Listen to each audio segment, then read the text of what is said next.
This meeting is being recorded.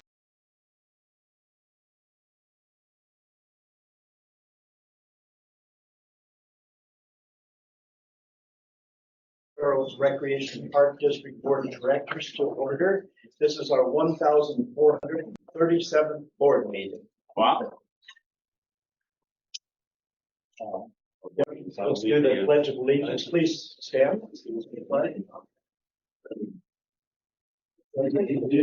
flag of the United States of America, and to the republic for which it stands, one nation, under God, indivisible, with liberty and justice for all. Thank you. Jennifer, Chair Carter. you get the roll call. Here. Vice Chair Tamani. Here. Director Irwin. Here. Director O'Farrell. Here. Director Mount. Here. All present. Thank you. At this point in the agenda, any person may address the board upon any subject within the jurisdiction of the Burroughs Recreation and Park District, and each speaker is limited to a maximum of 3 minutes. Any matter requiring board action will be referred to staff or committee for a report and action at a subsequent meeting. Now, this does not apply to agenda items. When we get to those, you'll have an opportunity to speak. Is there anybody that wishes to speak to a non-agenda item? Let me see who you are. Tom Gray, please. Just a quick public comment. Tom Gray, General Manager of the Burroughs Water District. And tonight's meeting, well attended, and we're having a public meeting here at the Water District, hosting the Park District. And parking is a big issue. We opened up our parking in the evenings to the community. This whole parking lot is full of people doing business in the village, so you guys don't have a place to park. And it makes it tough. We're in a quandary where we open up our parking for the benefit of the community, but we can't serve the public. So I just wanted to point that out. It's something that we've got to deal with, whether it's Park District, Water District, or the community. As we try to diversify and help the village, we also got to serve the public. So just a thought. Thank you, Tom, and thank you again for the generous use of these facilities. The Park District doesn't have a boardroom like this, so we're very, not yet, under construction. Let's see, at this point, is the consent calendar. Are there any questions or issues about that? I'll make a motion to approve the consent calendar. I'll second. Okay, it's been moved and seconded to approve the consent calendar. Any further discussions? All in favor? Aye. That's unanimous. Now we'll move on to new business, the first of which is a monthly report from our Burroughs Youth Advisory Board representatives.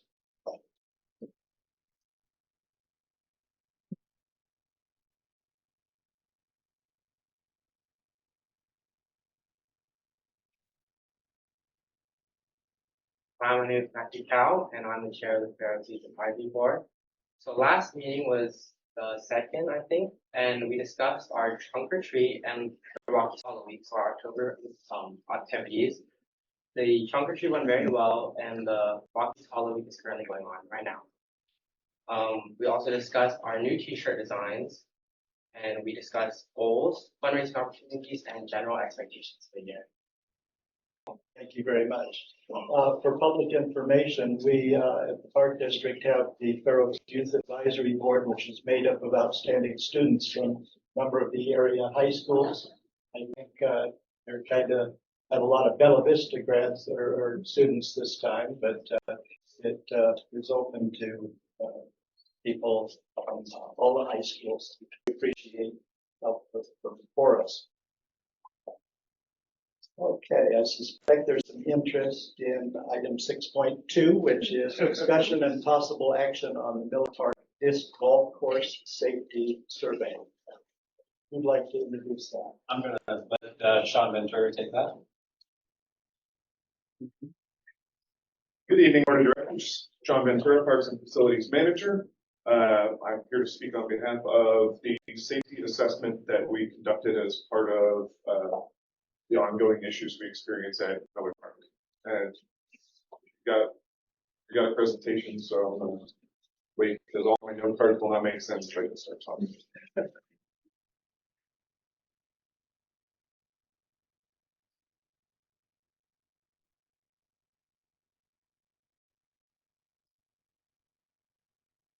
Alrighty, so I have a controller too. So we have recently been receiving concerns from the local community on the disc golf course at Miller Park. The course was originally installed in late 2019.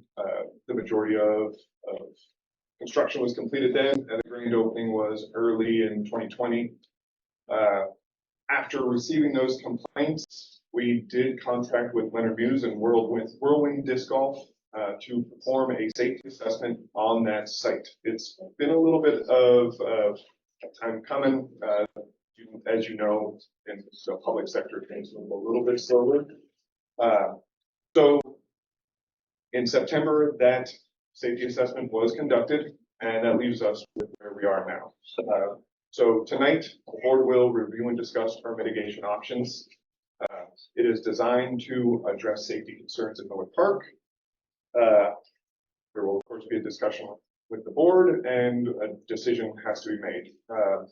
The considerations are, I think, primarily for safety of people within the park, but not only that, but the cost of any changes associated with the recommendations of the safety assessment. On top of that, I think that it is important to consider the availability of amenities such as this within the area. So Whirlwind Disc Golf is a company owned by Leonard Muse here. He is a professional designer with extensive experience. He has designed and reviewed many courses throughout the area and assume across the United States. He's designed numerous successful courses, neighborhood layouts, professional tour level, and he's got the credentials. He's recognized for contributions to the sport, and he is well known, and his safety assessments, I think because of his credentials, have significant weight to it. The course, as I said, was installed in late 2019. The concerns are primarily issues with errant disc throws, crossing paths, impact on non-golfers within the park. We did receive concerns about these safety issues earlier in the year. We have been responding to those as best as we are able. I have been forwarding to the board any concerns that are raised by the community since it began. We've passed those concerns on to you, and since we have posted signs up with a QR code, all of those concerns have been brought forward to you.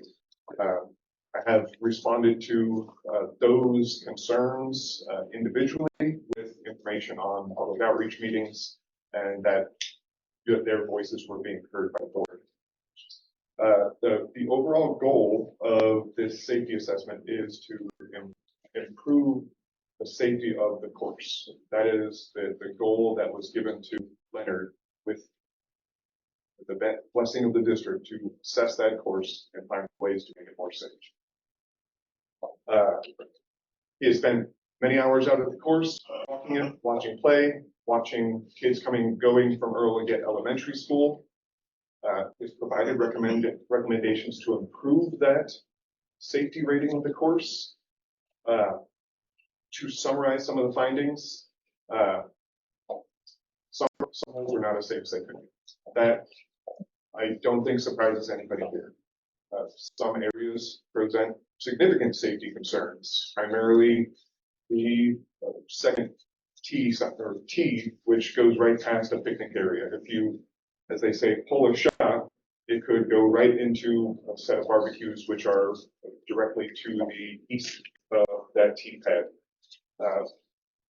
Blind spots, people walking out of the bathroom. These are things that Leonard has noticed on the course. Some areas are not as problematic. There's several areas in the course in the Grove which have been deemed while not perfectly safe, not of immediate concern. So I guess the gist of that is that there are ways the course can improve, and there are ways the course needs to improve. That being said, from conversations with Leonard, I hate to use the term, but the safety ratings are fairly par for this type of course throughout the Sacramento area. Not saying that it cannot be improved, but we're not egregious in our safety concerns. We did hold a community outreach meeting. It was directed by the board of directors. That was on October 3rd, 2024. To advertise that, we did communicate with every person who sent us a concern directly to let them know that this was happening. We also placed signs out at the park that gave several weeks notice of the event, and we had an online ability to participate in that as well. We did gather input from residents. Leonard was there, and the safety assessment was modified after receiving those comments to take that community input and use it to further guide the safety goals of that park. So again, key safety challenges are the risk of injury from air and discs. If you've been out there and you've walked the course, you know that there is a possibility for a disc to go onto or across walking paths. There are blind spots where people could be coming up over the hump of a hill and people on the T-pad don't see them coming. There are, like at the bathroom, people could be walking out of the bathroom, and when a disc is in the air, you can't change the trajectory of it, and there is always the possibility of interfacing between those two elements. It is also interesting to note that Leonard has noted several safety concerns for disc golfers themselves rather than the non-golfing public, which are notes that he says should be addressed in his safety assessment.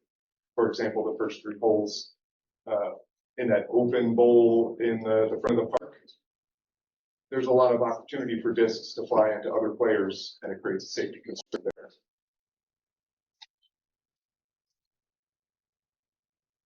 As far as recommended mitigations, just to summarize some of them, and you do have the full safety assessment in your board packet, so I'm moving forward with a little bit of an assumption that you have reviewed those. To summarize, relocating some tees and several basket positions. For example, pulling them further away from walking paths, so the possibility of frisbees heading past the basket and onto walking paths is reduced. Installing netting, where we can assume that regularly discs fly too far, installing netting to prevent them from going into other users' active space. Redirecting pathways, and that sounds rather sensational the way it's placed. I will note on this slide that some mitigation measures are probably less financially viable than others, and redirecting pathways is probably one of those. I'll get into that a little bit further on down the line. But in the interest of presenting an extensive safety assessment, all options were put on the table. The staff so far has not made any recommendations or finalized a decision on any of those things. We're just presenting the information. Improve signage, making it so that the disc golfers know when the course is closed, know where the safety concerns are on the course, making sure the general public knows what's going on in the sections of the course. There might be a blind spot. And enforcing closures. This one is a tricky one. As we all know from working in a public setting, just putting a sign up doesn't mean you've solved the problem. We've already seen that from what we've been doing and trying to alleviate the safety concerns so far. I am still working with Fulton El Camino Police to try and ensure regular enforcement of these closures. Without support from an organization like that, my staff will be without power to enforce any of the closures. So it becomes an ongoing issue. So 3 general mitigation packages were proposed as part of the safety assessment. One thing that I would like to note is that in several of these mitigation packages and on the hole-by-hole mitigation measures that I'll talk to in a second, there are major concerns that Whirlwind Disc Golf has noted as a when, not if, major safety concerns that need to be addressed. Those things are, if we go with mitigation packages, hole-by-hole mitigations, are things we must do. Other ones are beneficial but not considered necessary. We'll stress, all the cost estimates are rough at this point. Very, very rough, and the actual costs will change as we move forward with whatever decision the board makes. So to get into it, mitigation package 1, estimated at 15 to 20,000. The scope is essentially adding approximately 15 trees to the fairway in the first 3 holes of the disc golf course. That's the big open grassy bowl out, and the relocation of several baskets. As I was saying earlier, moving baskets further away from the path, moving them further away from the bathroom, making it so that the chance of an overshot is less likely, and you have to throw slower, lower, and shorter to avoid all the trees. It is a high impact on safety. It's a moderate cost, all things considered, but we can plant some big trees in there. They're not going to stop all the discs before 5 to 10 years, depending on what type of tree we put in. If we put fast growing trees, they're going to have a higher tendency to drop limbs. That's just the way trees work. So we put nice, healthy, strong, slow growing trees. It's just going to take longer for those mitigations to take effect.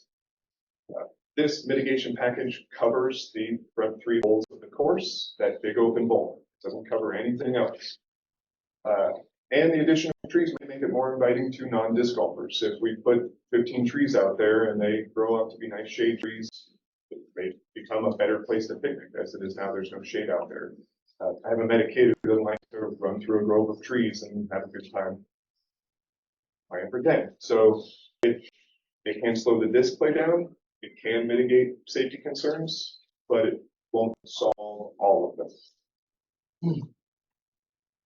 Package number 2 does a little bit on the big open fairway, the big bowl there. It does a little bit more in the kind of the grove section of the course, estimated at 10 to 15,000. It would remove one of the baskets from the first 3 holes and put it into that grove on the south side of the park around the cell towers. It does require redesign. It's possible that it will make more safety concerns for disc golfers in that area. It does greatly reduce the risk of discs flying across paths. As recommended in the mitigation package, I believe, and Leonard, feel free to correct me on this one, but it would require a little bit of re-engineering of the current parking spaces near the bathrooms there, and the pathway that comes from the back pathway into the rest of the park. It wouldn't eliminate all pathways, but essentially what is a driveway heading down to what can loosely be called ADA parking spaces would have to be modified. Real quick, I'll speak to that. That the removal of that access and the parking spaces is not integral to this particular package. It's actually a specific recommendation for hole 5. So it's not necessarily tied to this. Okay. Yeah, this is mostly just to decrease the amount of overlapping space in the bowl, as you call it, and rather than trying to use just trees to pull the play away from the pathways, only having one hole that goes through that bowl from north to south rather than 2 means we can shift that hole away from the sidewalk pretty much more assertively. And that's kind of the essence of it. Yeah, it will create a little more clutter in the wooded area, in the grove area, but it's a minor incremental of an area that's already somewhat cluttered. Thank you for that clarification on that. I did not mean to cause alarm with bogging down the grove, so to speak. Yeah. Mitigation package number 3. This one is proposing an installation of approximately 700 feet of fencing. I believe Leonard had a little bit different measurement on that one. I used just the measuring tools I typically use to get measurements on things, and it looks essentially like it would come down to the west of the playground, cross the creek, and prevent access to the grove and connect back towards that rear parking lot. That encloses the wood area, it restricts non-golfer entry. It is a high reduction in safety risks. It would be rather expensive. Having priced out several fences, I imagine we wouldn't want to go with a chain link fence because let's face it, that's pretty damn hideous. Wrought iron fencing of that length is rather expensive. It does not address the open field, the bowl of the course, and it maybe doesn't require modification of the rear parking lot, but I was going to wait until the next slide on this one, but I was going to say it right now.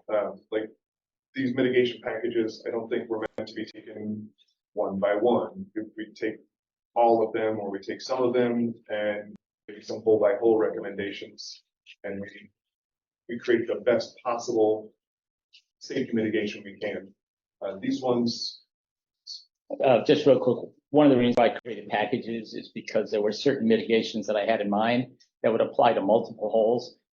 And I'd end up repeating that same thing over and over again, hole by hole. And so the idea of a package is a particular mitigation that would impact a group of holes collectively.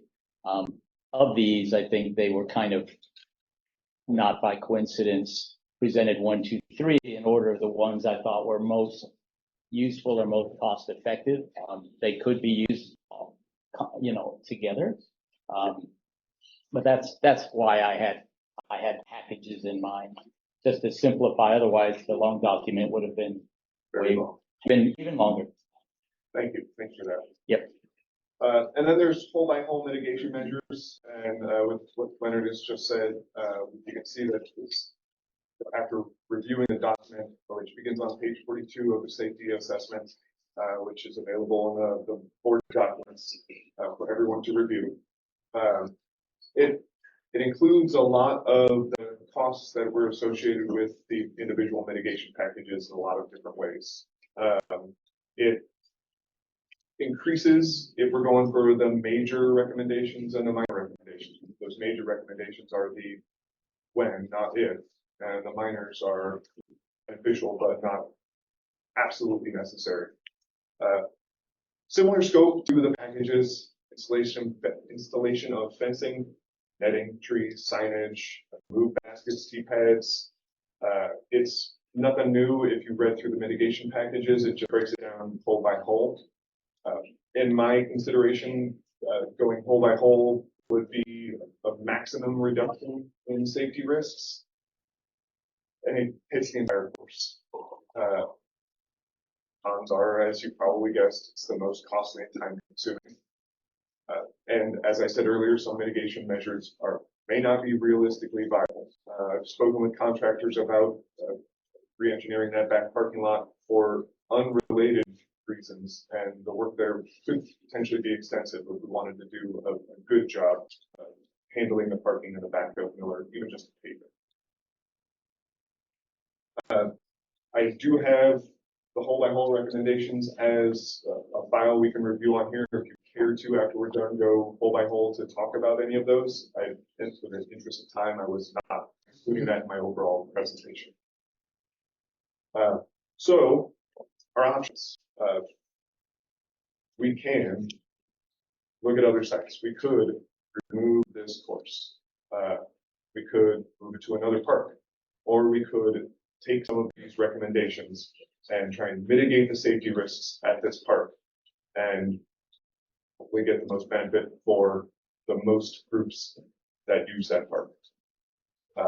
The potential sites we've looked at as a staff internally have been Gum Ranch Park, Fair Oaks Park, Phoenix Park, Bannister Park. Each one has its own specific challenges associated with it.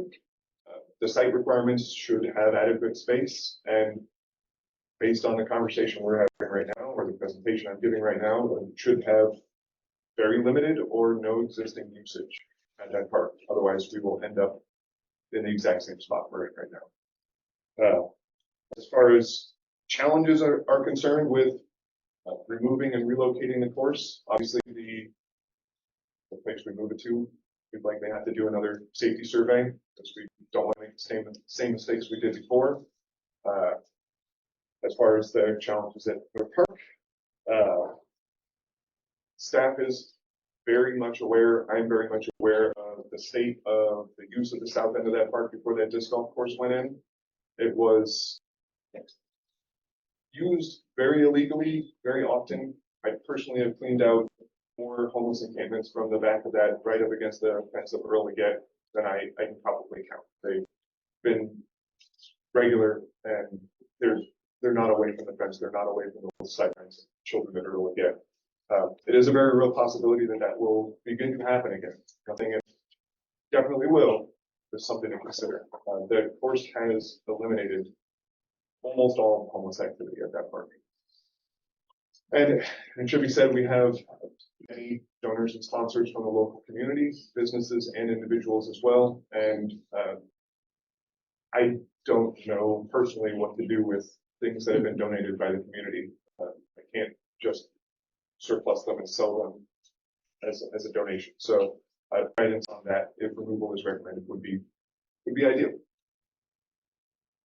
As far as costs, again, please remember these are very rough costs. I will note that the original budget for the course was just barely over $12,000. $4,000 of that was baskets. We went a little over budget. I think we had $13K on that one. This would, if we just remove it, getting rid of the baskets, storing them at my maintenance shop, dismantling the tees, removing the signage, restoring the place to a natural state. It is probably the cheapest option, probably the quickest option. Restoring the area to its old state, hopefully not its old state. It was a dumping ground for a really long time. We won't do that. But returning it back to just a natural state will take time. Relocation, these costs here are essentially including the removal costs because we still would have to do that at Miller Park. There's, at any other site we choose, potential costs for additional parking and landscaping. The infrastructure requirements may vary, only because if we put it at a place that doesn't have a bathroom, we probably should provide a bathroom, whether that's a rented porta potty or a toilet that we drop in and we put into the city system. Overall, rough estimates at 20 to 40. That's again including the removal costs from Miller Park. And it's hard to tell what unforeseen factors will change that cost up or down. If we do this, we'd be working with stakeholders, many of which are probably in the room tonight, to try to identify viable locations and the way to make this as easy as possible. Of course, it would require board recommendations before we made any final decisions, and likely some community outreach as well. That is my presentation. I appreciate you giving me the time to speak at length. I try not to speak this long very often. If you have any further questions for me before I sit back to the wall, and I'm available. Thank you, Sean. What we'll do is we'll open first to questions from the board. After we've satisfied all of our questions, I'll open it for public comment. At the very end of the report, there is a mitigation recommendation for the entire course with two major concerns listed. This starts on page 65. One of the major concerns is that at times the course area is crowded with non-golfers, especially the grassy meadow on school days. And then the second major concern was non-golfers in fairway are at risk because players can't see them from the tee. And both of the mitigation recommendations appear to be lower cost. For the one where the course is crowded, the recommendation is closing the course when it's crowded with school kids, and then the recommendation for when there are non-golfers in the fairway because players can't see them, the recommendation is making the route opposite, like changing the direction. And both of these recommendations seem to be much more affordable than some of the others that have been displayed tonight. So I was wondering if you could speak to either of those. I most certainly can, and thank you for the question. As to routing people the opposite direction to the park, I think it's a great idea, but getting people to walk a certain direction at any time of the day is challenging. I don't really want to put contracted police services on forcing people to walk a certain direction through the park. And this is primarily, if I recall correctly, on that part of the report, is on the south side of the course, which is hole 6. And it's where you start your throw low and it goes over a little hill and it kind of drops down a hill on the backside. And some people do walk their dogs or just walk from the west side of the course and they come up that. There are other mitigation measures in there that do help to alleviate that are not as expensive as the ones that we've shown up here, like moving the T-pad further up on the hill where you get a better sight line. So if people are walking up that hill, you stop. That when the course is crowded, a lot of times people will send one person up to the top of the hill to make sure it's safe. I can't guarantee that it always happens. So if we move the T-pad up to where they just had to have a better sight line, we wouldn't have to worry about routing people a certain direction through the park. And the other one, The closure time. the closure times, yes. And when did we start doing, because this is we've actually already started implementing this, but it was more recent, correct? Yes, thankfully we have a member of the community, at least one, who is just not a member of district staff, who is taking it upon themselves to go out and put bags over the baskets, inform disc golfers that the course is closed. The local disc golf community is taking ownership, and we're seeing much better results on that. Again, as I said, I'm trying to get law enforcement to assist us in this closure. I'm kind of the mind that if we use a big stick a couple of times, people will get the point and read the signs. I'm not seeing much traction from local law enforcement to do that. So the fact that the local community is stepping up, the disc golf scene is stepping up, it's just an absolute lifesaver for the district. If we can guarantee something like that continues, then the closures will be effective.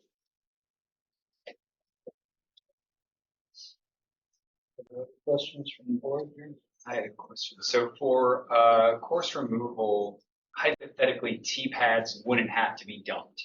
I mean, hypothetically, we wouldn't have to remove T-pads at this stage. That could be something that could be done later. So right now, we could just remove potentially baskets and signage without having to do the other things. Correct. Right. Sean, in the 5 years we've had the course there, how many incidents have we had that have been? Nothing that has been reported as an official incident report. I went through my records and I saw from late 2019, approximately 13 concerns raised by the public, not all of them safety related. Some were noise related, some were people smoking in the park, stuff like that. So the way the course is now, we haven't had a single incident in 5 years. Not that has been officially reported through an incident report to the district. I cannot say that there have not been any incidents. Well, that we know of. Okay. So how many near misses? I can't speak to that officially either. It's not part of the report or my actual knowledge, I'm sorry to say. I'm sure there have been many.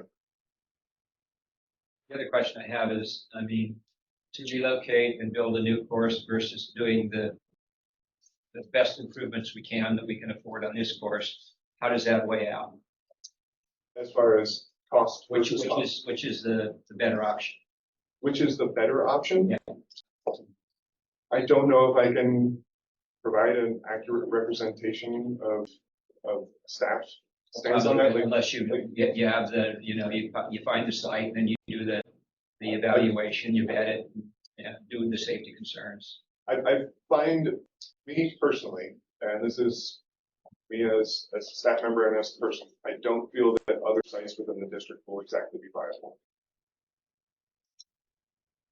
Just to speak to them very quickly, Phoenix Park, if we say the safety concerns of the people at this park are paramount and we move it to another park, that's only saying that the safety concerns of the people that use those parks is not paramount. If you go to Phoenix Park on a Saturday and you see Little League out there, that makes what happens at Miller Park look like it's got tumbleweed going through it. Gum Ranch, anywhere we put those baskets, will be next to a walking path. It will be next to neighbors' houses. It will be very close to playgrounds. Bannister Park, I find fairly unrealistic because it's just a big square. If we had other land there, then perhaps, but that's unrealistic as well. Fair Oaks Park is probably the most realistic one, in my personal opinion.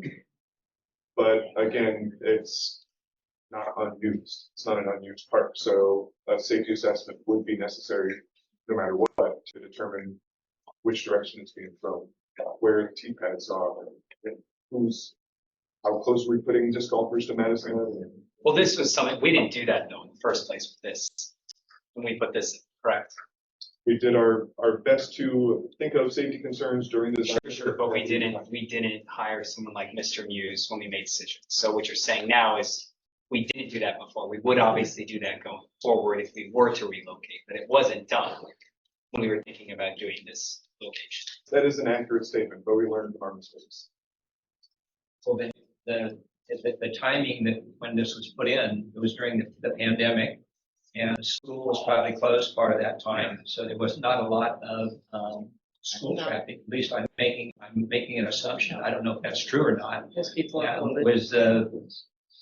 was that particular park, did it have less use, during the pandemic than our other parks? Were people still going out?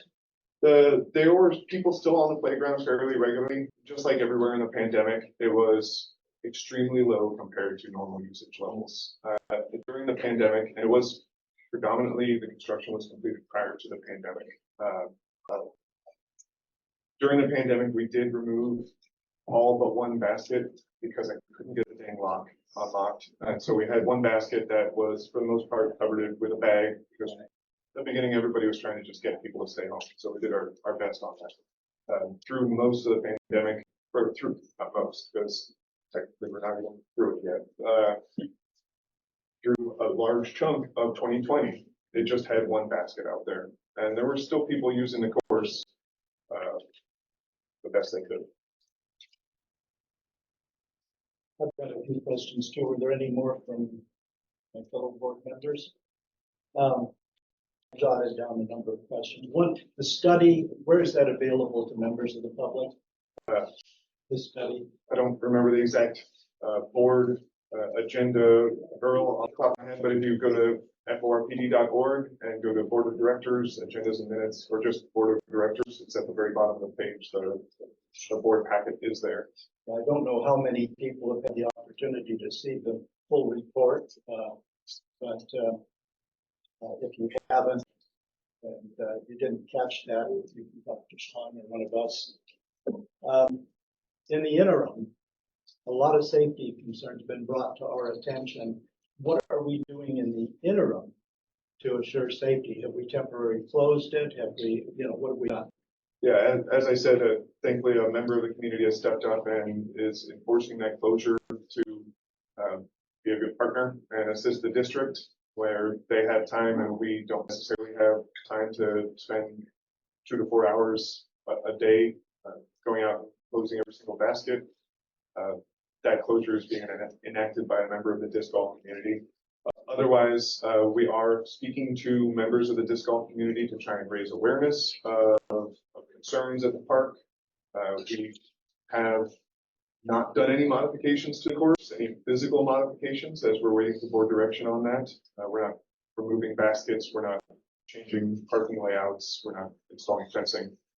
So right now we're trying to build awareness in the disc golf community and thankfully with the help of a community member enforcing those closures. So the community member can't be out there all the time. He's only out there when the allowed hours of use? He's out there during the not allowed hours of use to put bags in the baskets to make it so that people can't. Sean, is that in the morning and in the afternoon? To my knowledge, I have seen him out there in the afternoon. I would have to check on whether he's out there in the mornings.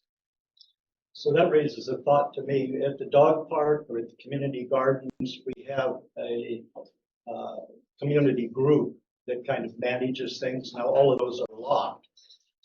But, you know, we have community groups responsible for, you know, proper use of the facilities, and then we don't have to worry about that. Is there such a group for the disc golf course, or could something like that be developed where they are responsible for bagging the things off hours and, you know, they take care of that? There is no official community partner group right now that is a disc golf group. But that relationship being developed is something that would be greatly beneficial to both parties. I think that that's a mitigation measure, and I don't think it was addressed, but it could alleviate some of the conflict hours if there's a group willing to form to do that. So I just throw that out there. And I think we've already determined the original design wasn't terribly vetted with the community. Who did the original design? I was part of it, and Director Mouse was part of it before he was a director. Both of you are users. You have experience with disc golf, playing disc golf and everything. Yes. But we didn't hire. That's, Yeah. I was curious too. You mentioned the original cost of the installation was $12,000, including 4,000 was for the baskets alone, and the rest was presumably for signage and putting baskets into the ground and all that. A little bit of overage of raw materials. And so there was no design cost involved. I will also note on that with the sponsorships from local businesses and the private donations, we did eventually come in under budget. I didn't count that in the cost estimations because that was my bottom line. I did, you know, get the donations and sponsorships back directly into the budget that I presented to the board. But we got donations for like concrete or for baskets or they sponsored holes. So like Mike sponsored a hole, and Monster Design sponsored a hole.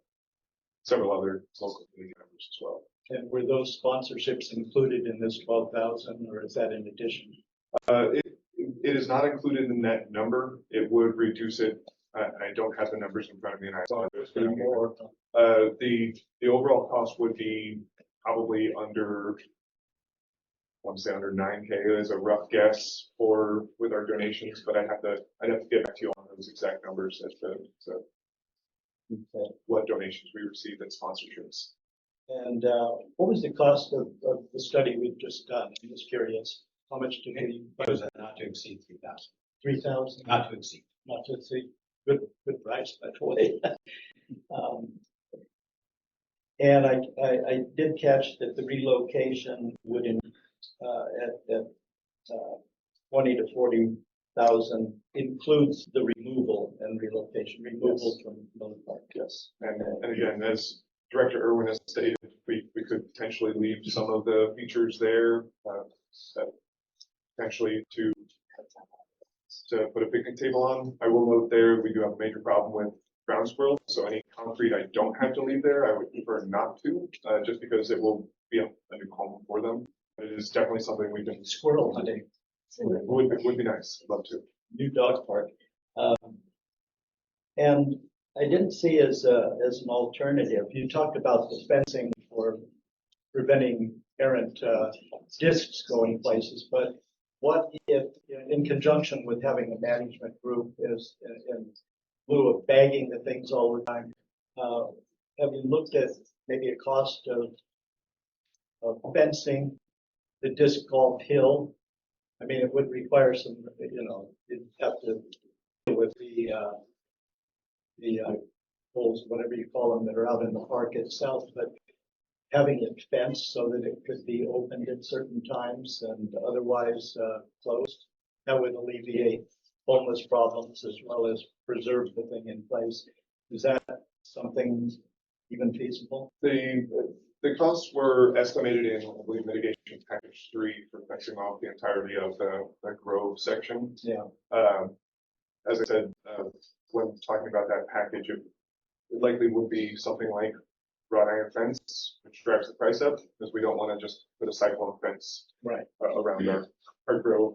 We'll note that the mitigation measures do recommend running the fence over the creek, and not having a great deal of experience working with the creek. I do believe we might have to work with Army Corps of Engineers and Water Resources, and that Probably want to avoid that, but what I'm talking about is just fencing the usable number of disc stations, you know.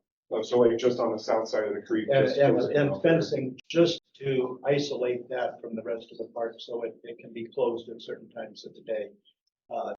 I think your fencing is aimed at blocking errant discs. Is that pretty much what it was? Yeah, as part of that fence, it's dual purpose. If mitigation 3, which is enclosing that entire area with 3 access points, one along each boundary fence and then one in the middle near current T4. 2 purposes. One is there's several holes that, yeah, we need a backstop because discs fly out of the course into places where people are picnicking or playing in the creek or whatever. But it was also intended to help direct traffic through there, like we were talking before about the traffic flow.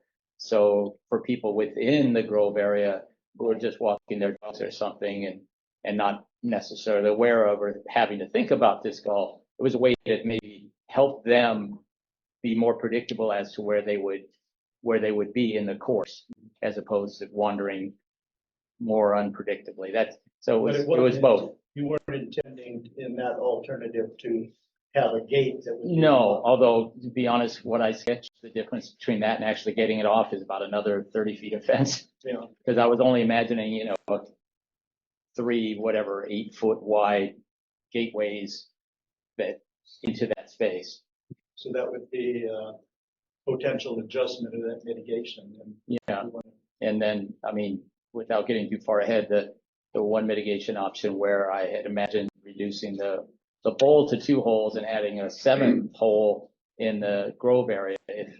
If that turned out to be the option to just isolate that area, there is the potential for 7 holes rather than the 6 that are there now. Yeah, I don't know much about disc golf, but 9 holes sounds like it's related to regular golf. 7 is an acceptable game.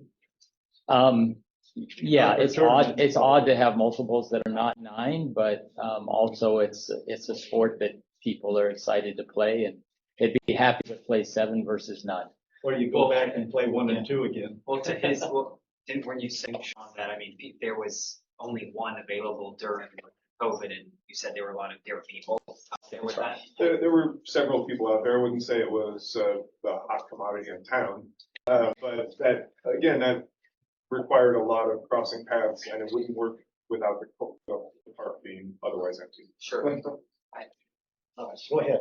Okay. So the Grove, that area, that's the area that you said pre disc golf, there was a lot of homeless activity. Is that correct? Homeless activity, teenagers out sitting around in a circle, drinking and smoking, just illicit activity. And so right now there's 6 tees there, correct? Yeah.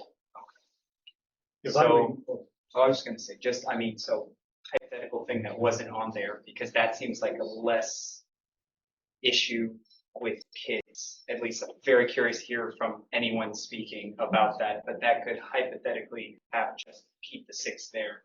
I should clarify, there are 2 holes that are tied to that corner, but they actually go out into the grass, including the one where I heard there was an unofficial incident recently, hole 7. So how many 16. don't? So actually within that wooded area, there's only 4 right now. Okay. But then along, what would that be, the western side of the park, there's a hole that goes out and then comes back, which is holes 7 and 8. That at least in my mitigation 3, those would be included in the fence off area. as far as with that grove area though, so there's 4 right now. Yeah. So just in that area. Yeah. Could hypothetically more go in there or not really? Just in that area.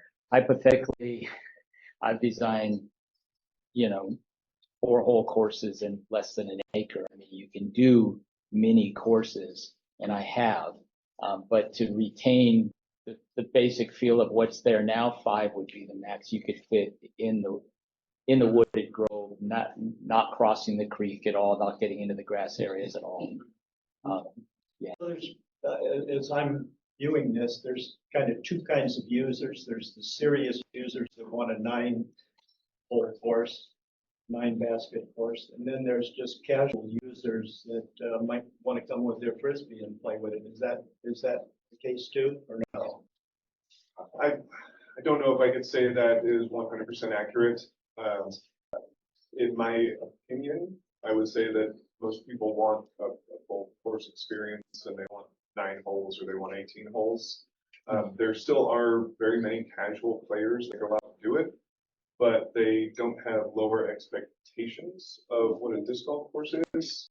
Again, in my experience only, the casual players that are used to it tend to not know the etiquette as well as the more regular players. Yeah, where I'm going with this in my mind is just as somebody that doesn't play, quote unquote professionally, if I had a frisbee and wanted to go out there and use it and the course is locked except for professional use, then we miss some kind of recreational opportunity. The ideal thing would be to have a course that's separated from the creek and separated from the regular park users. It can be used by anybody at any time. That's, in my mind, that's the ideal situation. It's a spectrum of play. That what I've seen there is typical. A lot of courses you have total beginners and you have some highly skilled players and everything in between. And generally, I mean, as is typical of small sports that are people kind of get excited about being part of, it's always the more the merrier for them. If it was 12 holes, they'd love it more than 9. But there's quite a bit of demand for disc golf right now. And so anytime a new course appears, players are happy to have it, whatever the number happens to be. Well, most of our facilities, like the tennis courts and stuff, there's groups that have that for certain time slots, pickleball or tennis or whatever. And then the rest of the time, it's just open to the public. I wouldn't envision having, when you're using it seriously for tournaments or professional play, you wouldn't have the people in there interfering with that. But the rest of the time. And I don't want to speak on behalf of the club, but they play casual rounds, which are serious, maybe to folks on the outside, but the skill levels represented are across the spectrum. Yeah. It's not just good players, it's just frequent players who are excited about playing all the time. And the club does a once a week thing, I think, where they get out there and they have 20 or 30 players. And the course is not closed to others, but there's obviously a concentration of players, but the skills represented are across the board. Well, I'm just trying to get a better idea myself, not being that familiar with it, how you can accommodate casual users and serious users with a physical modification of what's there. Yeah. And talking about the creek and the problems associated with that, I think if we consider something, throwing in my own thoughts right now, but I'd rather see us stay behind the creek, So I want to get one more question. Anybody else? Oh, you go first. So I guess this is sort of for Sean and for Leonard a little bit. It seems to me if we can come up with a viable solution, whether it's a user group or a vendor group or official partner, to get pretty much 100% compliance on the closure, especially when school is released from early ed, to me that seems like it almost eliminates 99% of most risk. Is that? No. No, I wouldn't say that. I would say that's a unique risk.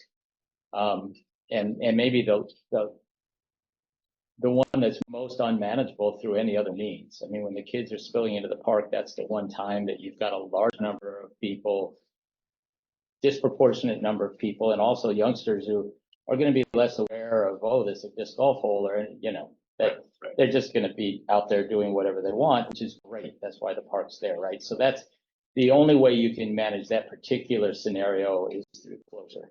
There's no other way.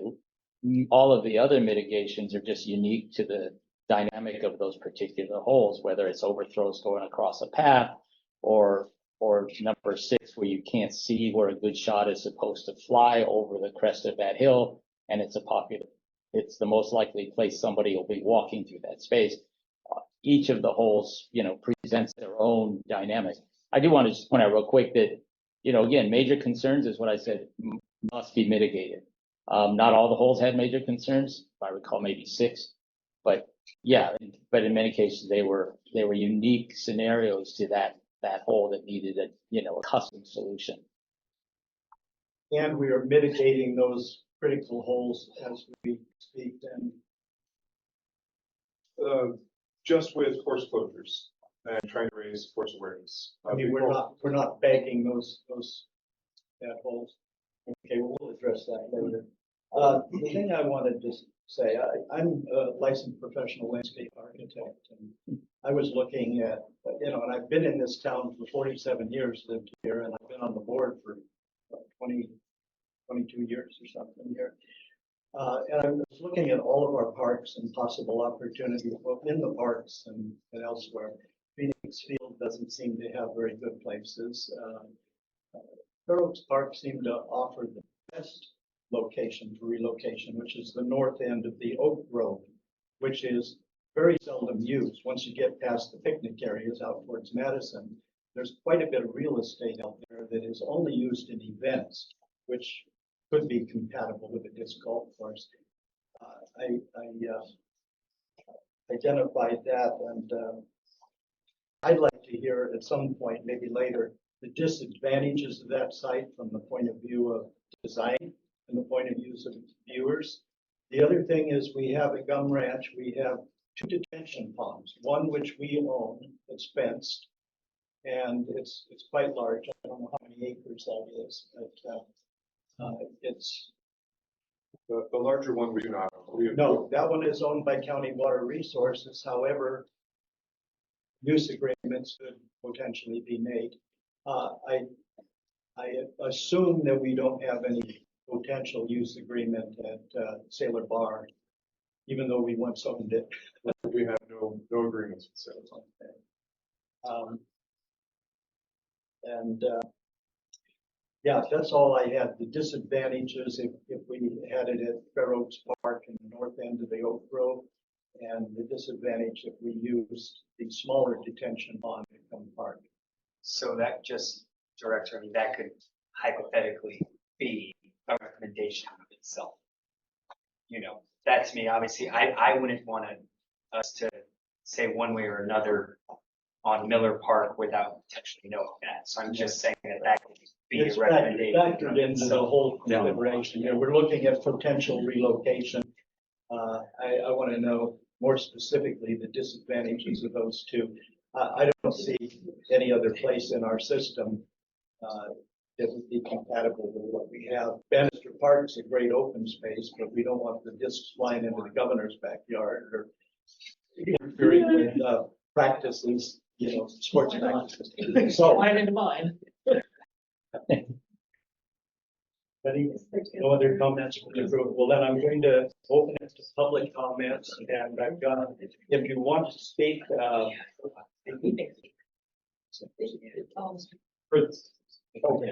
For those who are going to speak, we just ask that you please go up to the podium up here in the center, so that we can get you on. And then for those of you who are online, please either raise your hand or let me know in the chat, and then we can get you in order. And for our one phone person, star 9 will raise and lower your hand, so that you can be heard if you so choose to.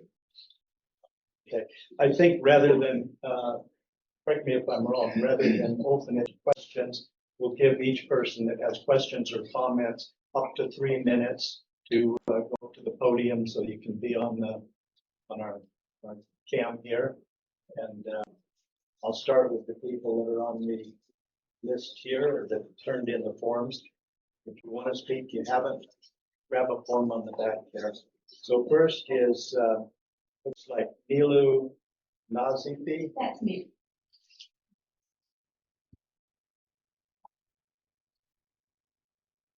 Thank you for letting me speak. Have I started my time? Yep.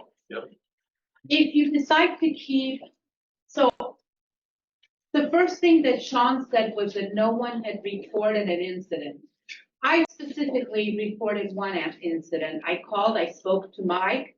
I've called Mike many, many times. We should be best friends by now. I've had 136 discs in my yard that I did not return because I had returned 40. And people were knocking at my door up to 20 times a month. 7 in the morning, 9 o'clock at night, I looked over, there was not one person here who had been at my door who had been rude. 90% of the Frisbee golfers are wonderful people. It's the 10% that caused the problem. My situation could have been remedied with a better fence because they took the fence down so that they could mow for the Frisbee golfers. And we had a problem with people who weren't getting their fence. They kicked in my fence 7 times. My wrought iron fence, they kicked in the bar 7 times, let my animals out. And it was Frisbee golfers who came to my door and let us know that our goats were in the park and helped us get them back. So I'm not saying anything bad about them. I think it's your planning. Children do get near miss. I have the whole back area pretty much from close to the lake, from the lake to one other house. So I hear the Frisbee golfers who are yelling and screaming. Excuse my language, I'm going to say several cuss words. The Frisbee golfer who missed the pregnant woman and called her a fucking bitch and told her to get out of his way. That situation happened a lot. Now, in the past year and a half, park usage has dropped substantially. I'm in my yard 4 hours a day. I see what's going on. Sean told me that, you said you don't see the problems with people smoking and teenagers. Well, I had to tell a teenage person not to have sex behind that wooden thing that you guys put up. I called Mike, I told him about it. He told me to take care of it, which I did. I went out there and I said, we can hear you in my yard. If I was your mother, I would be terrified that you'd get gang rape out here. And if you don't want to do pornography, I would stop because we can all hear you. I am not a shrinking violet, but I don't think these situations should be taking place. I have people stopping at my door. I tell them I'm an old fat woman. I can't walk in my backyard. And they tell me, yeah, you need to go in your backyard. And if you're not going to go back there, I need to go back there. I am not letting strangers in my house. I am not opening my door to strangers. I do not want people sitting. Ma'am, that's what it's. I apologize. Thank you so much. That's fine. Thank you for your comments there. Next, Amy Getz. Did I pronounce that correctly? Yes, you did. You're my mother is the other neighbor that neighbors the Frisbee golf course, quite the extent of the length of that golf course from the grammar school down to the creek. Never was taken into consideration or asked their opinion on this. It was installed without informing them. I love the fact that there was a community awareness meeting October 3rd. I looked at her and I said, you know about that? And she said, I would have been at that one. My mom's 84. My dad just passed away on June 1st, 95. They have had a home invasion robbery from people in the park, breaking through the fence in the middle of the day at 1 o'clock in the afternoon when they were both home. There is a tree that fell down on the fence over 10 years ago. They have no fence between their property and the park. I have called a gentleman named Sean. I don't know if it's Sean. Is that you? My mom assures me that promises were made to her that the tree would be removed and the old fence would be raised. Well, that was over 10 years ago. I've tried to contact him and we had a nice conversation, pleasant conversation. But I was definitely told that was not a priority. Since my dad's passing, my mom's by herself. If somebody breaks in or comes in on the property, no one will know. I'm going to second Nilu on the fact that we are putting up with people coming onto the property on a regular basis. I have encountered them. I am going to say also 90% of you, fantastic. I don't have a problem with them using the property. That's what the park is there for. But when I encounter people on the property and I said, you're on private property, you need to leave. Well, I lost my Frisbee. Well, it's lost now. You need to leave the property. Well, I will when I find my Frisbee. I get arguments. People come to my mom's door. They leave notes in her mailbox. When it goes over the fence, your Frisbee's gone. Don't come over. Don't leave notes. The foul language is unreal. The ice chests full of booze, and again, minimal amount, are unacceptable. What I'm smelling coming through the fence that's being smoked is unacceptable. Yes, homeless population, but I will credit the school district more so because they cut back all the vegetation when they redid their fence up there, and have rousted homeless out. They really haven't been a problem since then. My dad was the caretaker of the park. He went through and while he was able-bodied, raked the sand of all the used condoms and hypodermic needles, weeded weeds that would affect animals going through. He took care of that park. He picked up broken glass bottles and picked it up out of deference for the fact that he's gone and he served this community since 1969. Please put that fence back up. These people are coming onto my mom's property. I cannot be there all the time. I cannot protect her. She's battling cancer. She just had heart surgery 3 weeks ago. She's not in a position to go out and argue with these people, but I can't get the park district to do anything about this fence that's down. It's an 8-foot fence. We're negotiating this high amount of money and we can't put up this chain link fence because it's ugly, but you put it up on our property line. Thank you. Thank you. I didn't mention this at the beginning, but if anybody has cell phones, be sure to turn them off so that nobody's disrupted yet, including myself. I have a question for you, Amy. Yes. The property is not fenced at all between your There is an mother's 8-foot property? fence that extends from the creek property line all the way up to the school grounds, but the tree fell down and smashed it down. Blackberries have grown up through there, but they can crawl through that area. The fence has actually been flattened. So they crawl through that area. There is a path that has been woven through the property. There are bottles. It's a fence, but it's a damaged fence that isn't going to be repaired. Correct. Perhaps we can look at that. That would be wonderful. Thank you. The next speaker, CJ Kesey. Did I say that right, Casey? That's wasn't it. Ah, sorry.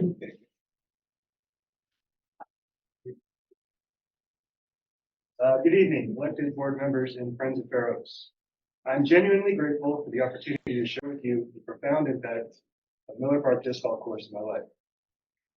Just 4 years ago, during the challenging pandemic, I found myself battling depression due to extended periods of isolation and remote work. However, my dark days diminished when I stumbled upon the disc golf scene at Miller Park. Witnessing the joy and camaraderie of the players sparked a newfound interest in this exciting sport. Eager to try my hand at disc golf, I purchased a few discs and ventured to that park, only to realize that my skill level didn't quite match the expertise of those players. Thankfully, I received invaluable advice from the seasoned players who recommended the Miller Park Disc Golf Course. I knew I'd discovered my sanctuary when I first played this remarkable course. The cool green grass, expansive fairways, diverse challenges of Miller Park's course captivated me like no other. It quickly became my haven. I joined the local club and spent 3 to 4 days a week honing my skills and contributing to its upkeep through volunteer work and environmental stewardship. Although my skills may not have improved much, the lessons I've learned and the friendships I've made are once in a lifetime. I'm deeply passionate about Miller Park Disc Golf Course and committed to its continual improvement. I'm genuinely grateful for its positive impact in my life. I'm dedicated to ensuring that this exceptional course remains a beacon of joy and inspiration for others. Thank you. Thank you.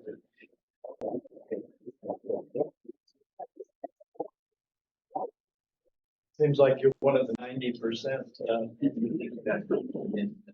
Next, Ken Leonard.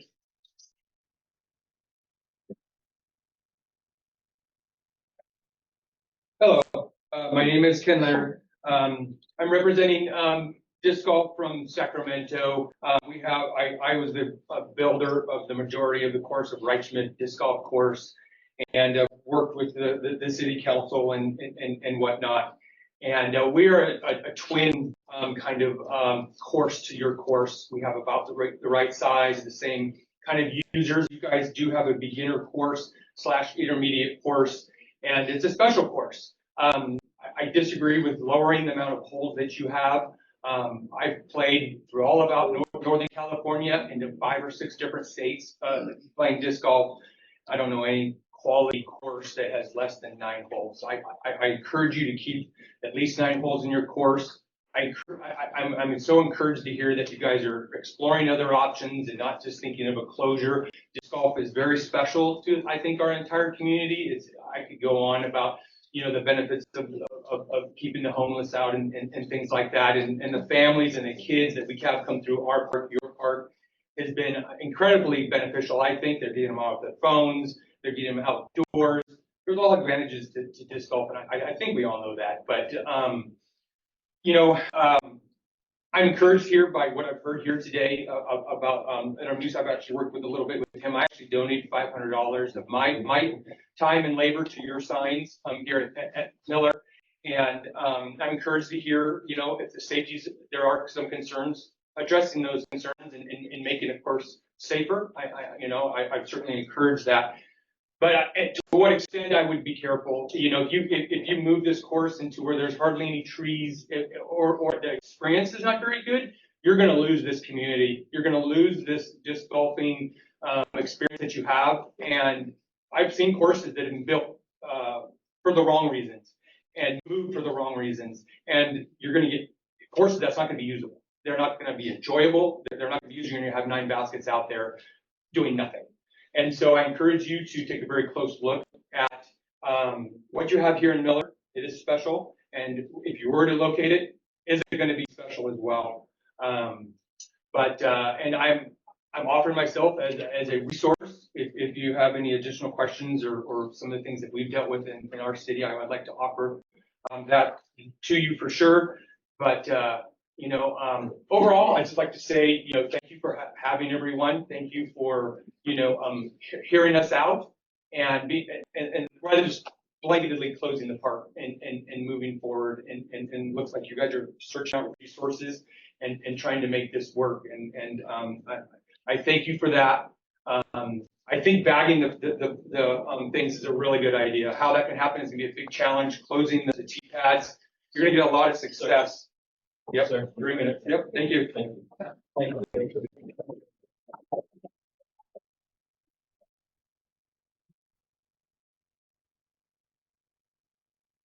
Next, Eddie Simon. Do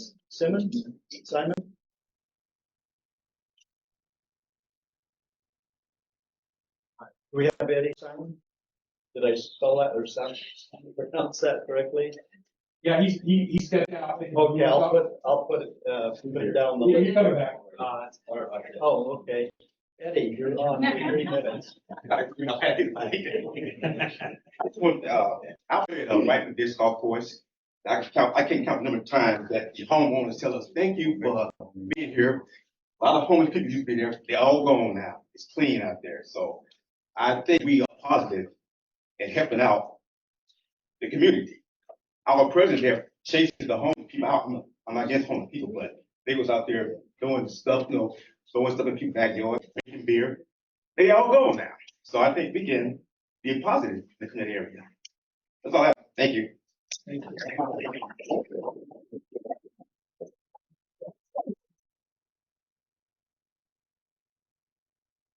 you. Adam France.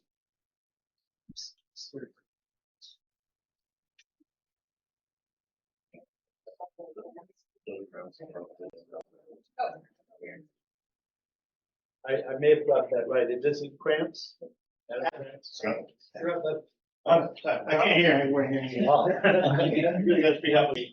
So I wanted to thank you for letting me be here today. I wanted to speak as a member of the Fair Oaks Disc Golf Park Club. I've been a member of the club since it was initiated. And when we are out there and we're playing disc golf, one of our big factors that we shoot to do is to educate those around us. Somebody is walking and they're not a disc golfer, we will wait until they're done doing whatever it is that they're doing. And they go by, how's your day going? You having a great day? Fantastic, I'm glad you are. It's a great place to be today. It is beautiful. But I encounter a disc golfer who is brand new, does not know how to throw. I show them some techniques to throw better, so it doesn't go straight off towards the park. When I see disc golfers throw disc over the fence, I tell them, you have lost your disc. That is not your disc. You are breaking the law of going in clutch there. Let it go. It costs you $20. Let it go. It's plastic. We try to educate our community. We want to have fun. I have been competing for 17 years. I've been playing for 18 years. My daughter goes out there with me and we play. The other course is too big and crowded for my daughter. Miller Park is the right size for our course. Otherwise, we'd have to go all the way to Santa Anita, which is Cowan Cottage, to play. I don't like spending that gas to go over there. So we appreciate your time and you have a great day.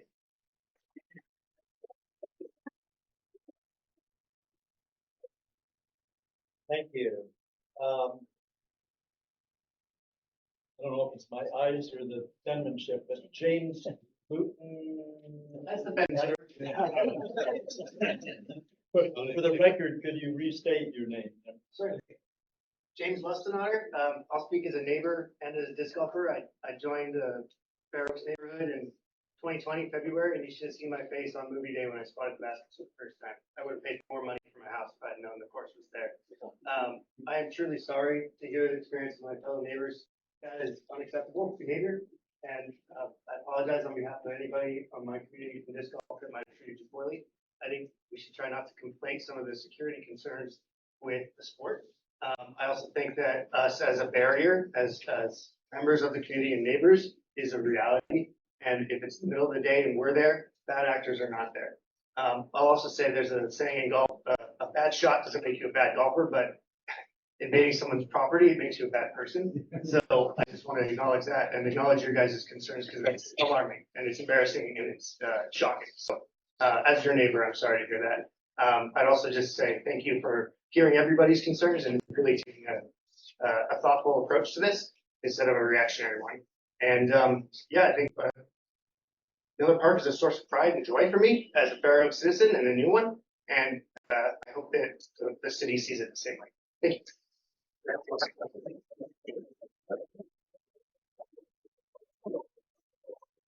Thank you. It occurs to me, maybe, do we have a rule on our signs that if your disc goes over the fence, it's no longer yours? Say that on a sign? Say that? Correct. I probably should have had a little tag on that. Christy Beaufort. And please correct your name for me. I had it. It's okay. Christy Beaufort, a founding member of Parkway Disc Golf Foundation since 2019. I think that was established already, and I don't need to go into how excited we are to have the course. I think you're hearing that today. We all want to work with the parents, and we all want to work with the homeowners here to make sure that the course is safe, that everybody can enjoy it. There are multi-use parks such as Auburn or Rockland that have playgrounds, that have disc golf courses, and everyone is able to coexist, and we would like to create that type of environment where we can work with you. We would love to work with the homeowners and the parents to hear your concerns and address those concerns. We are dedicated to making that course playable, usable for everybody. We do not want it to be just about disc golfers. We want the kids to enjoy it. We know that there's Tai Chi out there. We know that there's dog sitting and dog people out there that train dogs. And so we want to make it so that everybody can go there. And I heard you say, I'm sorry, Director Carhart, that you don't have a partner right now, and Parkway would love to be that partner. We also raise money that we can offset some of the costs to do some of these mitigation tasks, and we would be happy to be a part of that. And all of these disc golfers here have paid out of their own pocket to do some of that mitigation. So we would love to create a community group that has our homeowners that have our parents in it, where we can work together, keep the course, but also be able to address any safety concerns and make it so that we can all be there together and feel like we're all supported in that path forward. Thank you.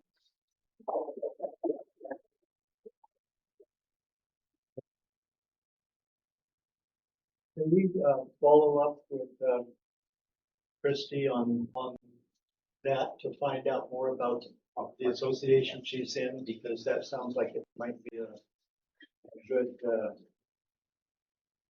oversight for this space. Next is Troy Westover.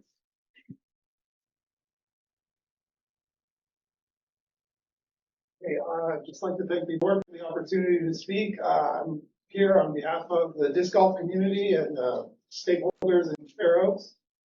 Just wanted to make a public comment in support of the disc golf course. Also, as a parent and student at Earl Leggett, my son elected to come with me today because he also supports the course. One of the main tenets of disc golf is to grow the sport. It's a sport I've been playing for roughly 4 years. It's could be described as a subculture, one which I would describe as rough around the edges, but incredibly wholesome. By and large, everyone that I've met, strangers on the course, across the country, are not only hardworking individuals in the community, but typically respectful and friendly people. Any community is going to have more actors. I think that the concerns of the private residents that live next to the park, that is paramount. You know, that's something that they have to deal with every day. But I know that most people take ownership of the course and the conditions and want to create a positive environment that accepts people of all ages. You know, people that can barely walk, people that can barely throw. But, you know, it's just, you know, it's a positive experience for the community. I moved to Fair Oaks in 2020 as a renter. Seeing the disc golf at course at Miller Park is huge. I physically planted some of those baskets with my own hands. I think it's an important asset for the community. I think, you know, even with the kids, you know, they're excited by it, and they, you know, typically most players are respectful, even, you know, the people that don't want to respect the closure hours. But I also know that the Parkway community, you know, as people that live in the neighborhood ready to step up. And I know that everyone that's here today that's listening to this doesn't want the course to be closed. I'd be happy to work with people that live near the course to improve their quality of life, because none of us will want our private spaces encroached on. But I think that, you know, closure is an extreme, you know, extreme measure to take for something that I think provides a major benefit to the community now and into the future. Thank you.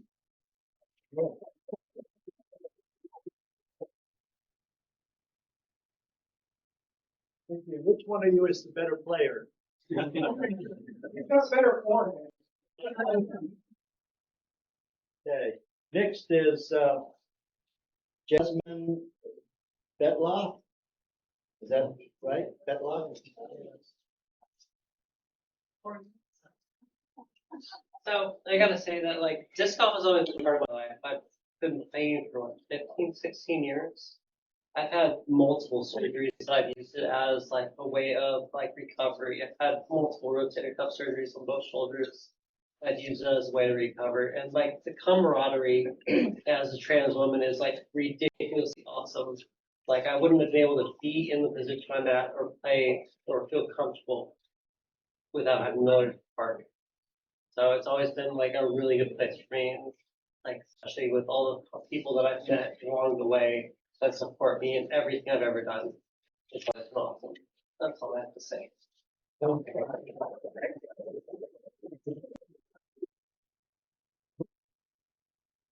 Sarah Bancroft. Me, I just wanted to address the board as a mother of a daughter who has been raised around disc golf. We have been a part of the Miller disc golf golfing community for a while now, since the beginning.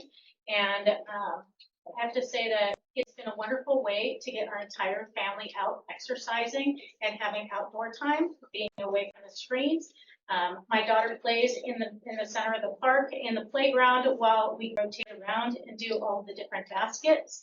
I have come to trust and rely on all of my friends here, who are all participant in that community, and they all keep an eye on our children, because many of us are parents. And as we rotate around, we have an eye on the kids at all times. My daughter has never expressed ever feeling unsafe in that area. She's never seen an errant disc that's come into it. And I've developed really strong relationships with the people in that community. We just went on a family vacation with one of the other members that we met through the disc golf community. My daughter also went to Earl Leggett for a time. And I wanted to also emphasize that it is very community building. We all come from very diverse backgrounds. We have different political views, social viewpoints, and everything. We come together in the disc golf community. We play together. We enjoy each other's company. And in a time of divisiveness, that's really important. We start to recognize each other's perspectives and work together as a team. I also wanted to mention that it is a public space, and while there always is some difficulty with sharing that space, it is something that all people are supposed to be in the Fair Oaks community able to enjoy and use, and for leisure activities. And so if we can make that safe for everyone, that would be ideal. But just getting rid of the disc golf baskets because of a small number of concerns that may have been raised, I think would be actually more harmful and detrimental to the community than would be just to find solutions to those issues. I also find that it's been a great promotion of women's sports because we don't have a lot of opportunities for disc golfing. Growing the sport for women has been a big effort on the entire community at large, but at Miller Park, they really promote having women join our group. We play together. We have had wonderful times together. We end up doing things outside of disc golf as well, and it gets us out doing things together. So that is really wonderful. And I don't think we have another one in Fair Oaks, certainly, but not even nearby. I think the nearest women's group that play disc golf would be all the way in Folsom, and they meet at hours that I cannot do. And then finally, I'd just like to say that we do have a lot of voters. Okay, thank you.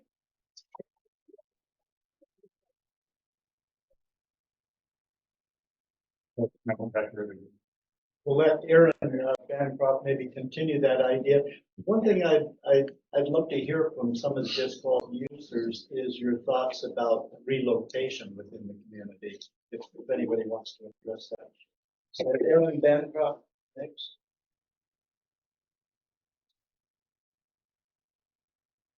I would just like to say that I've never felt threatened or felt any scared towards disc golf players growing up around them. My parents love to play. I sometimes like to play as well, tag along with them. I like playing on the playground. Not a single disc has ever really touched or come really near the playground, where I hang out with friends and get to make new friends even for a short while. And I do see why people may be concerned about a few things, but closing or relocating the park, I feel like would get rid of a bit of community that has been built around that park.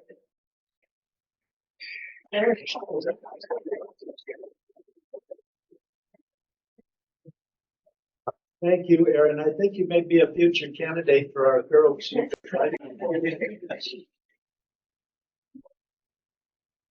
Joji John.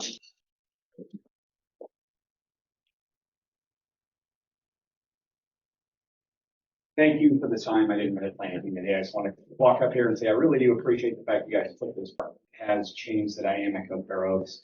Both of my teenagers in attendance here at Bella Vista, we played at Fair Oaks all the time. When I got home last night, my 16-year-old was like, "Dad, let's go. We're going out to Miller Park." So it was always Shady Oaks, much farther away. Miller Park's been a really important part of our life. Appreciate your guys' efforts to not just remove it, to take it out. I think it is helpful to the community. I think without that, my oldest son went to Earl Leggett, so I spent some time there. Both these kids were in diapers out in the park. So really appreciate the park and what it's done for the families out there. I understand the challenges that you're up against, but I think if you look at like the usage that park gets compared to, or the amount of disc golfers that go there on a daily basis, I think it kind of does compete with tennis or even the park. There's a lot of people out there who really get a lot of enjoyment, get away from their screens, as noted earlier, get away from their couch and whatnot, and spend time with their family, staring at each other, having conversations, razzing each other down. Both my kids beat me last night, which is kind of embarrassing. Well, I do appreciate your guys' efforts. I take this moment to say I'm embarrassed at the actions of some of the disc golfers that have been out there. I truly am. There was an incident, and whether it was reported or not, I frankly love to find that gentleman and have a conversation with him. That's a ridiculous thing for a human being to do. And entering somebody else's property, it's disgusting. And I really wish it wouldn't happen in my neighborhood. Thanks for your time.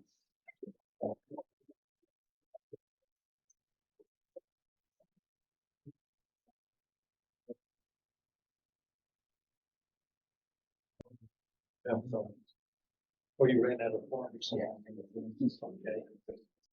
Very good. Yes, thank you. I'll put it on the side there.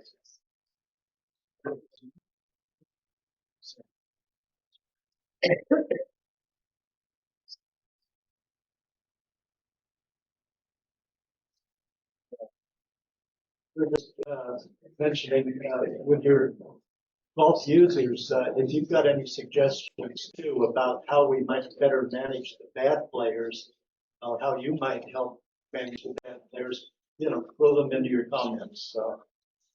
Next is Robert Cameron. Thank you very much. I just would like to say initially, at the information meeting at the park that we had 3 weeks ago, was mentioned that I believe the principal of Leggett was going to send a letter to the board. I don't know if that happened. If they did, if you have it, I'd like to have that shared with everybody. I think I have nothing against disc golf. I have nothing against disc golfers. But sometimes the actions of a few, ruins it for everybody else. It happens all the time. My concern is that, you have several proposals for mitigation. Spend $10,000 to $20,000 trying to mitigate the risk.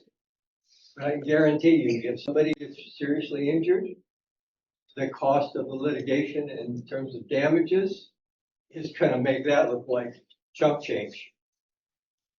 The other concerns that I have are that with the discussion of putting trees and nets and fences and stuff, it's going to look like an obstacle course rather than a disc golf course. And I really appreciate all the disc golfers that showed up here today that obviously are very responsible and courteous and all that kind of stuff. But the problem is there are those few. And I just think that it's a problem in terms of risk of injury, and also just the potential for somebody to get really seriously hurt. That's all I had to say.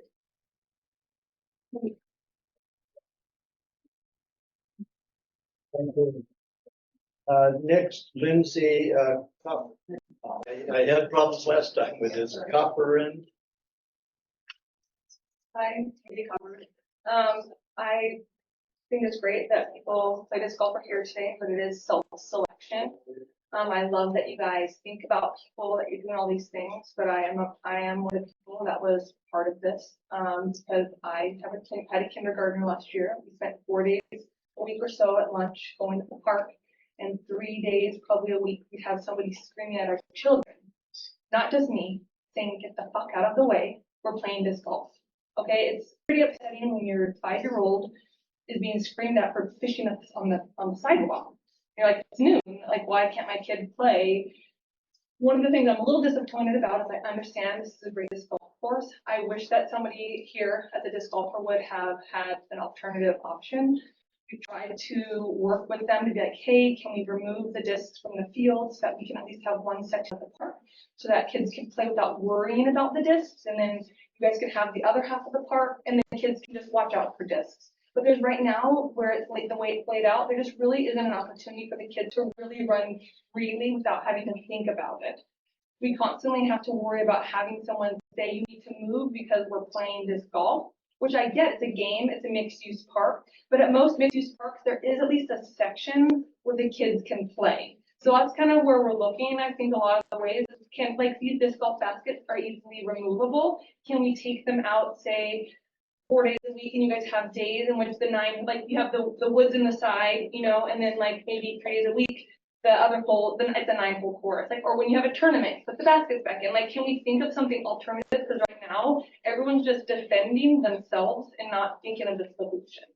So, I mean, I would like to keep the course. I'm not opposed to it. I've never played disc golf, but why can't someone else also think of a creative solution instead of just, no, it has to be the way that it is. You guys have to deal with it. Because that's basically what we're being told. Right, is like, well, this is the way that this golf course is, this is the way it'll play, no one can play it, we can't do it any differently. But why can't we have something like creative? Bagging it is one thing, but why not, why do we have to bag it? Why can't we have hours of operation or things like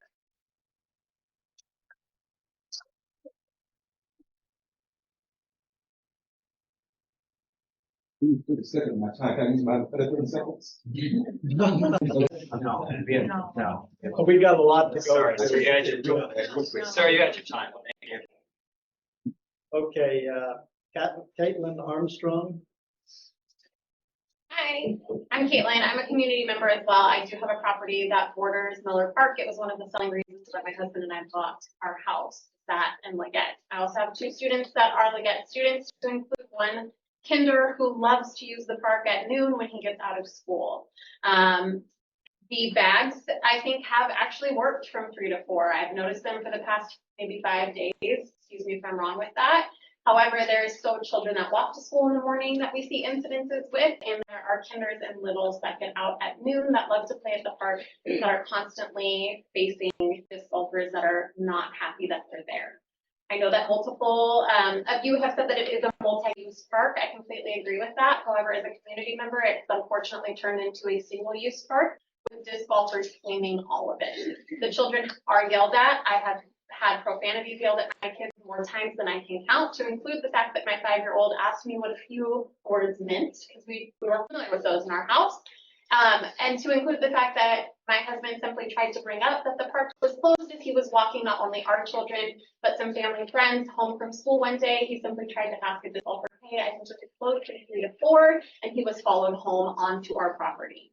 Boundaries have been crossed multiple times, to include the fact that Leggett has now closed off the back half of their field on campus because of multiple incidences that have occurred from disc golfers saying profanities to children at the fence line.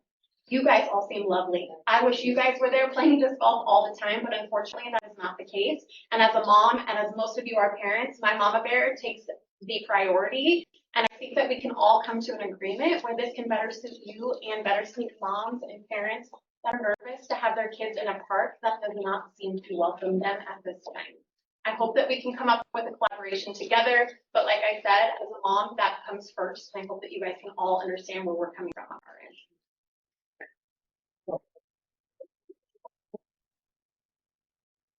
Thank you. Next, Kira Zemanchek. Close enough.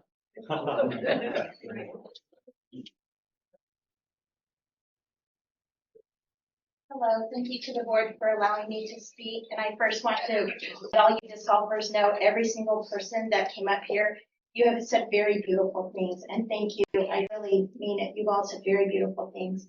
I grew up here in Fair Oaks. I went to Miller Park as a baby, born and raised here. Did live in Wisconsin for a little bit, but I'm back now, and I live in the neighborhood behind Miller Park and behind Leggett. So we're behind Leggett, and it has caused so many concerns in my neighborhood, and there have been a lot of problems. This is just, I'm here on behalf of all my neighbors, and one couldn't come today. I'm also here on behalf of the mothers who I have great concern for safety for the children. And my one neighbor was able to make the October 3rd meeting. She couldn't make it tonight. But I didn't hear this tonight, and maybe someone said it, but it says for safety, it's a D. A D for safety is a really big concern for all of us in this neighborhood. I think as a parent, my children are raised now, but I would not feel comfortable bringing my children there, especially hearing profanities. I know none of you would do that, but this Miller Park for 54 years, that's how old I am, has been a wonderful park for little children. And I do know mothers who won't go there anymore because of the situation. So I do think there needs to be a lot of collaboration together. We have very lovely neighbors in back of Miller Park and Early Get School. I can't say enough great things about them. And so I know some of the others will be speaking too, but I just want to represent them and say, let's think of the young children and be really safe, and think of a way how you guys can enjoy your golf. And I do think Fair Oaks Park sounds great, and I know I'm not a disc golfer, but I do like the idea of Fair Oaks Park, where it's away and it's not by all the children. Thank you very much.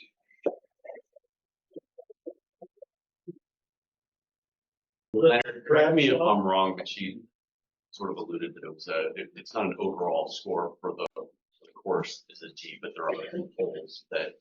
Right, yeah, there were a couple, I think there were 2 holes that I graded D. Oh, okay, she told me it was overall. Yeah, and I mean, So that which would is, be a correction, thank you. yeah, I mean, which is bad. I think if I might go quick, it was said earlier, it's also typical of disc golf courses, which is to say most of them were not designed by people with a lot of experience or taking a holistic view of the park. And so that's not uncommon. It doesn't make it okay, but this park is pretty typical among most disc golf courses. Do they all back up to a grammar school? There's a variety of issues like that, sure, whether it's a school or homes or streets or sensitive environmental areas, etc. But generally just the lack of experience understanding where discs might fly and how park users are present is, and also the sport has grown quite a bit where there's more use, and so people are, didn't have the foresight when they were amateurs designing it. But yeah, there's some D's out there, and there's nothing in my mitigations that leave things at D, not acceptable. Yeah. In some of your mitigation, those 2 are proposed to be either relocated or eliminated?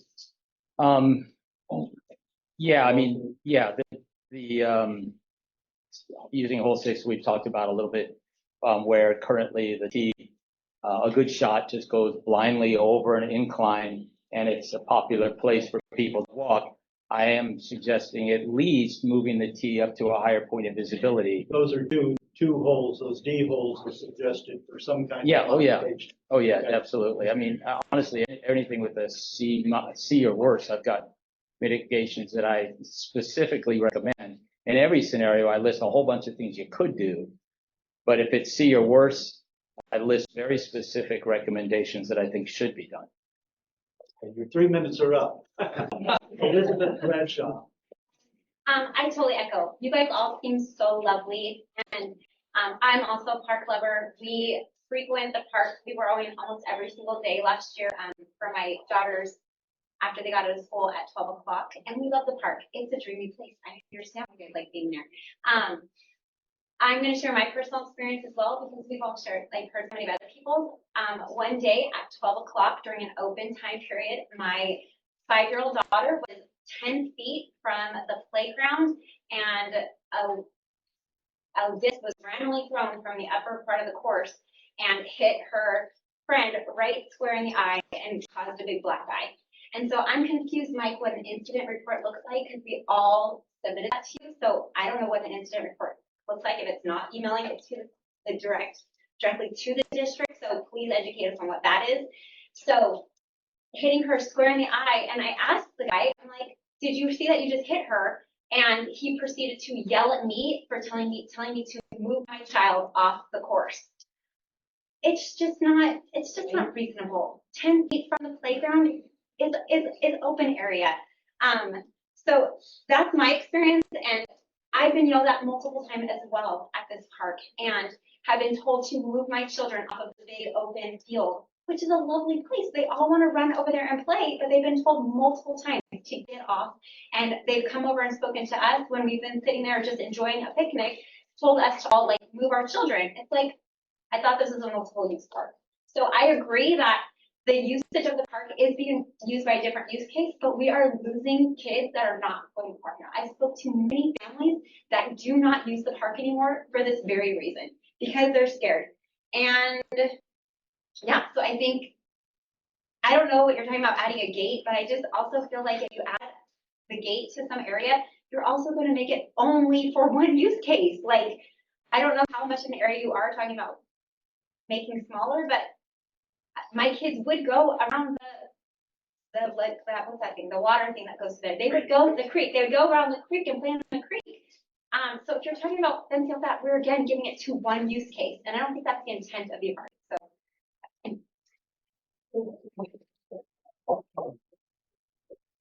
So I don't throw Mike under the bus. You are filing formal notices of incidents. I wasn't trying to get into that whatsoever. I was just trying to clarify that we don't have anything to our incident reporting software. So we had received all of your concerns on the incident. And how many are there? I mean, I called it at least a dozen things. No, I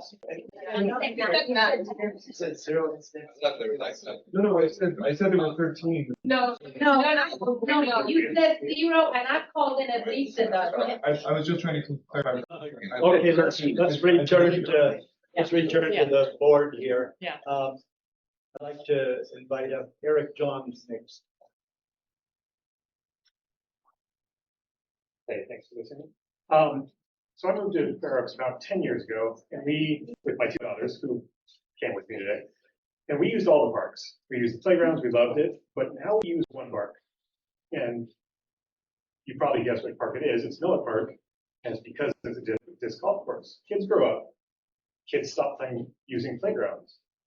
Kids need somewhere to go and need something to do. And this disc golf course for my kids was that thing. I'm also part of a homeschool organization, a group, and we had a group with 25 families and 40 kids out at Miller Park. So when I hear park is about, we need to make it for kids, the disc golf course is making it for kids. It's just making it for maybe not your kids, but maybe your kids in 5 years. So shutting it down, taking it away, it is truly a good golf course. We actually live closer to Shady Oaks. But we come over to Miller because it's a great course for kids. It's a better course for kids. It's set up and it's fun for kids. So, the idea of taking it down, the idea of taking it away, for the safety of kids, directly contradicts with my experience and my use of the park. And they love it enough that they came to a 2+ hour meeting with adults all talking to each other because they wanted to show their support for this golf course. And I sat down and read through the report, and we have an issue of the report said basically we should expect one bruising incident a year and one major incident that requires medical intervention every 10,000 years. It's in there. And then there's a lot of little ways to mitigate that harm, and we should do that. We should make smart improvements to this course. But it really sounds like the issue is more people not liking a certain segment of people using the course and using safety as the excuse to hopefully get out that segment. But yes, we should police our own. We should speak up to people acting like, quite frankly, assholes. That's on us. We should fix fences. Like, that's the most important thing I've heard tonight. Your fence and a higher fence to protect from the discs getting into your yard. Because we all care about that. We all want to make this course, which is truly a special and fun course. You did a wonderful job designing it. You do. And make it for everyone and make it, for your kids too. And will you come to my door when they cut? Okay, let's keep some order here. But yes, thank you. Let's save this course for the kids as much as for the adults. That's it. Thank you.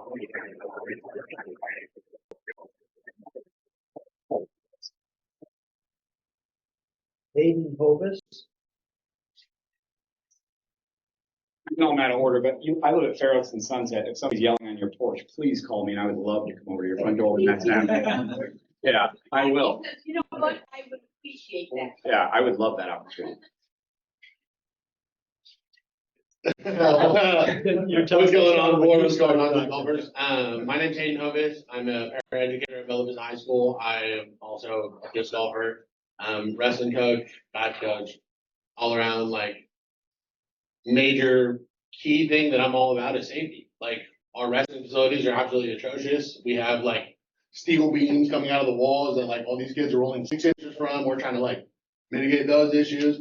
Diving is a super scary thing. These kids are, like, flipping 5 inches from the board and they're gonna smack their head and, like, start bleeding out into the pool. Like, I've seen these things, you know? And I mean, I've personally been hit with disc on a golf course, whatever. There's not insane injuries or anything, but it's super important. So June 3rd, 2023, my best friend Dusty here, he hit me up. He's like, yo, we're gonna go and play some disc golf. You wanna come out? I'm like, sure, come out. And that changed my life. Like, that point forward, I've been playing disc golf every single weekend. And Miller Park has been the #1 place that I've played. I've played on U-Disc like 80 rounds there, dude. It's crazy. And I get, like, safety for sure. So the relocation for me, as far as, like, being a Bella Vista educator and having it right around the corner, and the lack of facilities at Gums Ranch Park, Phoenix Park, and the other one, Bannister and everything. I just don't think that it's gonna, like, fit super well for everybody who has been and known and fell in love with this sport. I do think the mitigations and the whole allocations could definitely fix a lot of these problems, but I love Miller Park, and I'm just here to show my support for the course.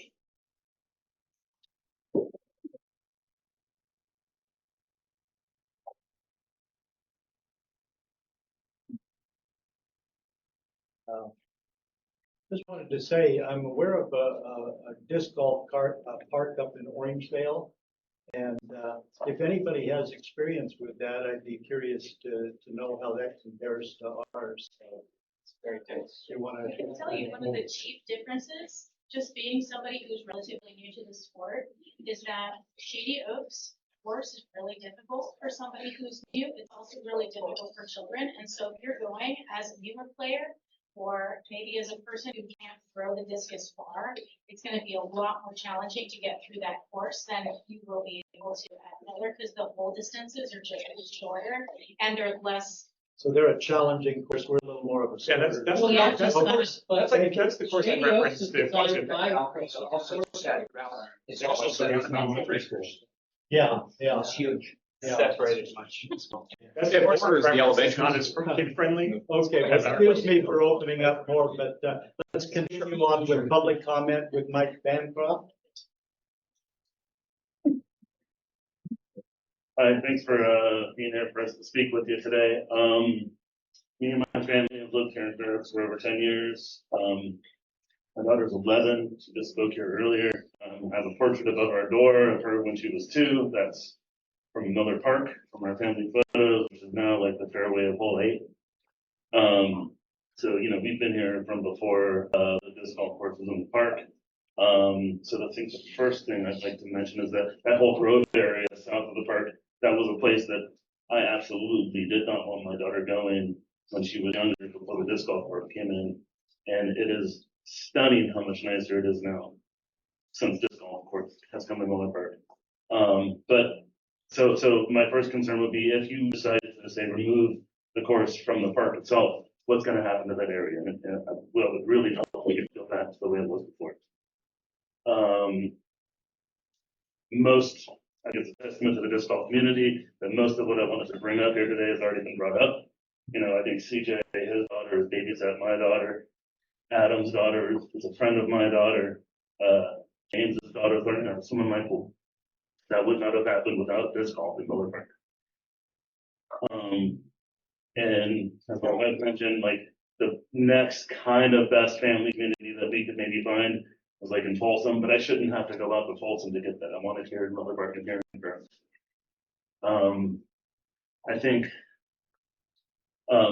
every disc golf course has issues with walkways and non-players walking nearby the course. As was mentioned, the course in Orangevale is alongside a school. Kids are saying hey over the fence all the time and messing with the people when they throw and having a good time. There are walkways all through the course, you know, for a number of holes that you have to make sure nobody's walking by when you throw. And, you know, I think a lot of what Adam talked about in terms of being helpful and nice to people out there, we call being an ambassador of the sport. And we go out of our way to, if somebody looks like they don't know what's going on, to educate them. You know, I think a lot of people come out to Miller Park, they see a basket and they might think it's a garbage can, right? And part of adjusting our daughter to getting around Miller Park was saying, if you're going to walk out into the field, you can look to your left. And if somebody's standing over there, you can expect that a disc might be flying this way. And if it's empty, go have fun, you know? And so while we're working from the disc golf side to educate people about how to interact successfully on the course, there's some things that can be done from the other side to help interact with us better as well, I think. But don't underestimate the extent to which us disc golfers in the community, particularly the Parkway Club, are willing to help. So that's it.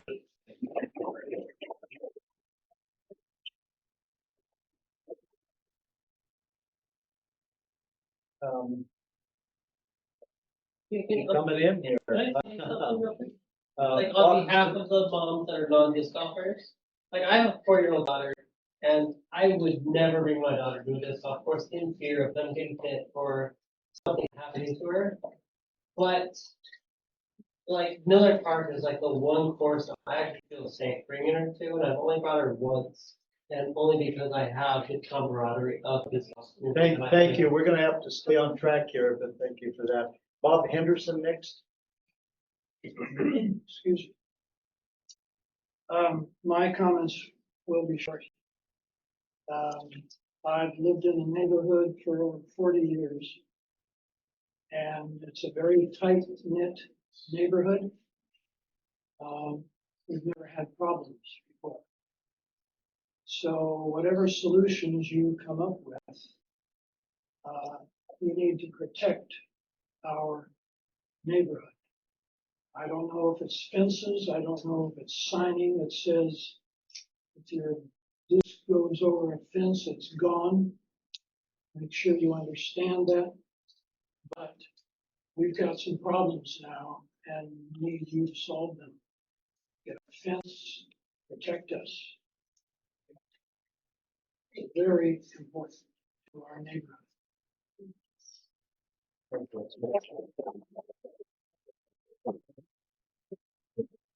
Harry Manhart. Hi, everyone.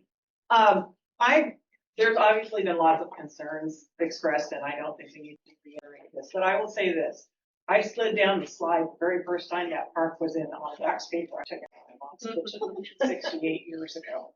So, and I live in the same piece of property that I've lived on my whole life, adjacent to that park. It's part of my heart. Okay.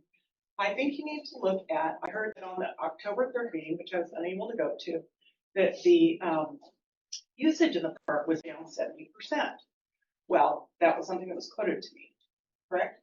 Yes. Okay. All right. Well, here's my point is I think as a district, you need to take a look at that. There's obviously problems with people misusing the park, you know, homeless people, there's lots of things like that, safety concerns. But what's the actual reason the park usage is down? Is it because it's adjacent to the school and you have a unique set of problems because you have that pick up, catch off thing from the school with the parents, you've got lots of kids in there? Is it because of the behavior of a very limited amount of people? That's the reason. And I don't want to see you take the disc golf away if the reason is something that can be mitigated. If it's some other reason? Is it something else that you can do? It sounds like perhaps that capping of the baskets is helping somewhat, but is that also part of what's causing the disusage of the park? Are people going, well, we can't use it at this time, and we can't use it at this time, so we can't schedule games because we can't play? I don't know the answer to that. I don't play disc golf. But I think you need to really take a look at the actual reasons why the utilization has gone down so much. I think that's very critical before you start putting, good money after bad. Okay, before you start tearing things up and taking them away, find out why it's really down and what the problems are. And I think the major thing is I live in that neighborhood adjacent to that. I look at my neighbors who are constantly being threatened and abused, and their property is being incursioned. And I think you need to mitigate that first and foremost and keep it, if it's big fences, make it a big fence. Make it a big fence. Do something that keeps people from getting into the property of the people adjacent to that. So the people that are disc golfing that are not being nice citizens, that can mitigate that problem for them. But find out why. What's the actual reason? Why are you not being able to utilize that park? And I want to see kids being able to use it safely. I want to see older people being able to use it safely. And I want to see the whole community being able to enjoy that park without threats, either of violence or accidental usage, that kind of thing. I think that's your imperative. That's your directive from your constituents. Thank you. You said you were there before the park was built. Do you remember the Miller family and their farm? I do. Cool. I just had a question for perhaps admin. 70% was quoted. Does anybody have any actual data on what was just said? Yeah, we got that data. So I'm just curious, where did that stat of 70% come I was from? quoted that, someone told me that number was thrown out at the October 3rd meeting at the park. Is that from you? Wasn't from us. So I just want to make sure everybody's aware. You're saying as far as that. Someone may have Well, made it a was comment. just a comment that I heard, so Great. So I just want to make sure everybody's aware that that's just a random comment. That's not data at all. But question though, is the park usage not significantly down? It's absolutely down. And so I think it's imperative on you, regardless of what the percentage is find out why before you start trying to put Band-Aids. So do we have any significant data that park usage is down? No. Okay. Have we looked at, along the line of the neighbor and park conflict, have we looked at some type of improved fencing along the west side of the park? I know we usually leave that up to neighbors, but there are instances where For some fencing. the park itself would maybe want to explore putting up its own fence. Just a question to staff. You removed the fence. There was a chain link fence that got removed. Well, I'm just addressing that to our staff. So, next would be Greg Manhart. Yeah. My yard 7 times. I don't have a lot to say. That my wife was just talking. She does most of the talking. You're a smart man. I'm a smart man. I just had my 50th year anniversary.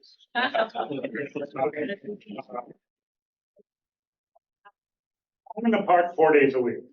I'm that guy you see walking a golden retriever on Saturday and Sunday mornings. I recognize some of these gentlemen over here, ladies over here, and they are not the problem.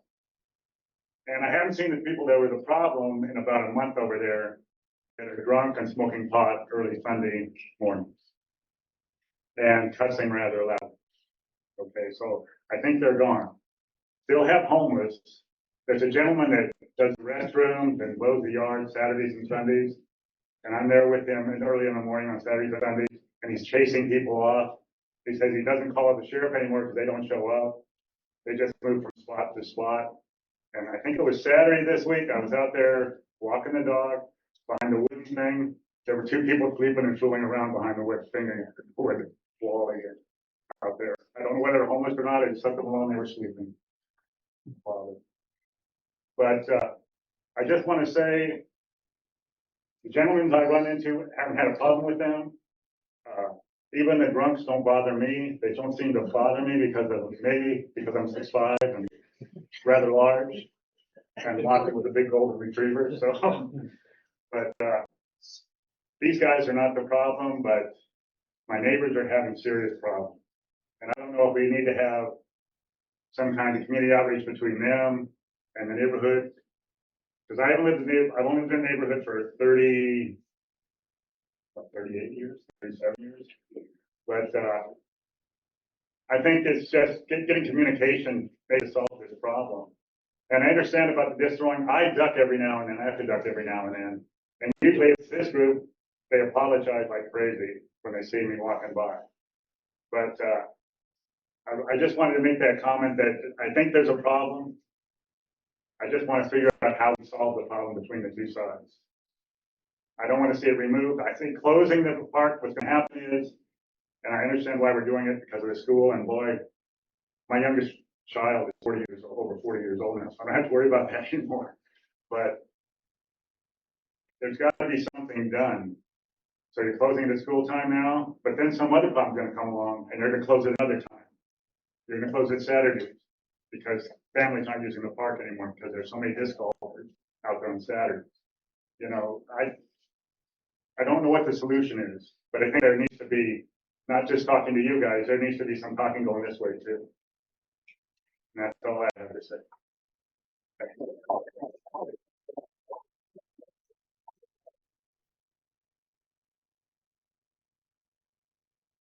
Paloma Doan?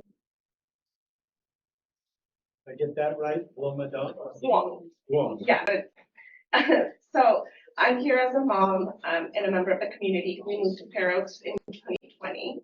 We picked the area because it was a safe area with a park that our kids could use. We have a 6 and a 5-year-old, a 6 and a 4-year-old. He's going to TK. She's in first grade at Leggett. And just like the disc golfers say that this is a community for them, this has been a community for us. We have been able to become friends of the park by being able to go there after school and like hang out, meet parents, and do this. So this is the community building for everyone.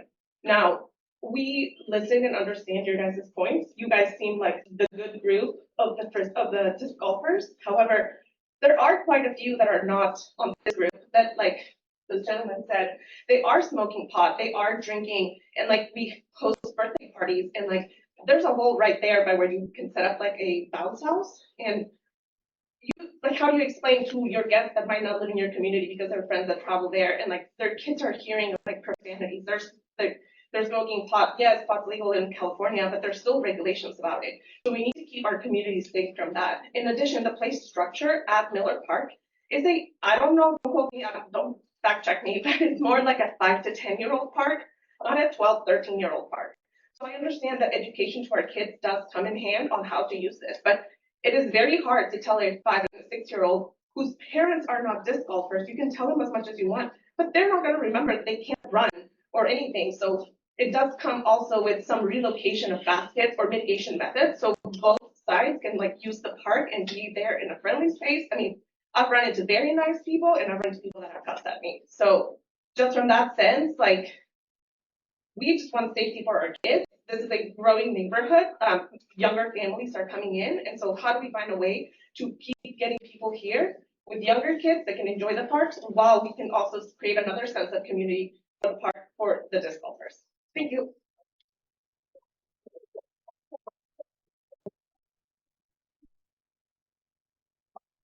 Next, Christy Savio.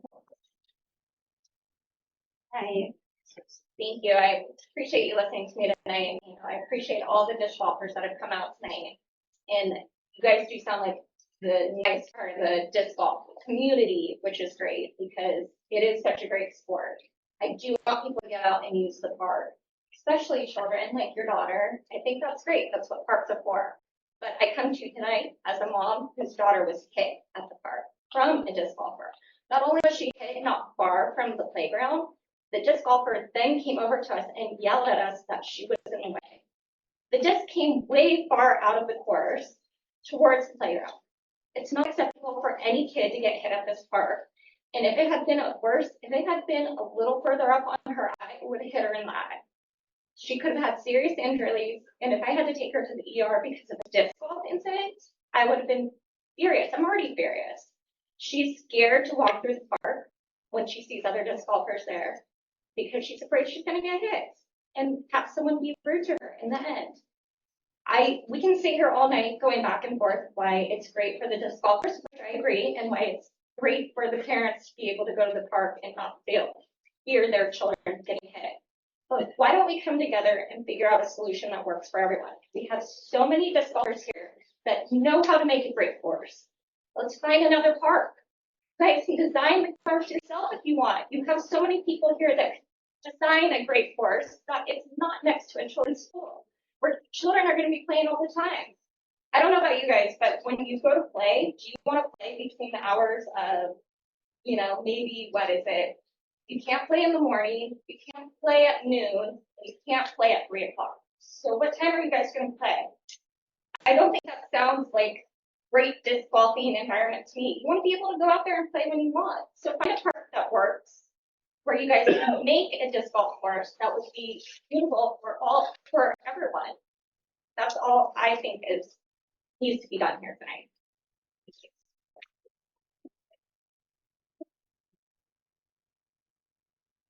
Thank you. Kylie Thrall. Oh, yeah. Sorry, one more thing. There is the picture of my daughter after she got hit from disc golf. It was right on the upper part of her cheek.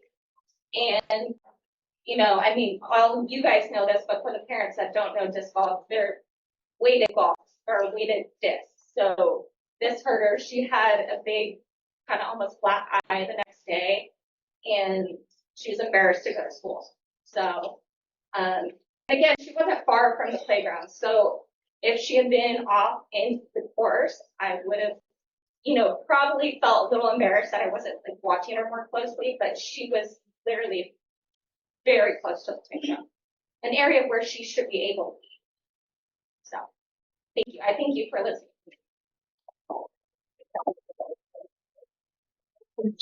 Kylie? Sorry, hot in here, right?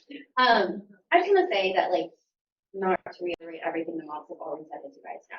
Batteries are not the problem. When you guys are out there and you guys are having your things, that's the problem's really when the kids are out there. And honestly, the bags have been great. Honestly, I sit there every day, I see the bags come out, and the disc golfers walk up, they'll be like, oh, it's closed, let's go somewhere else. And it's been working.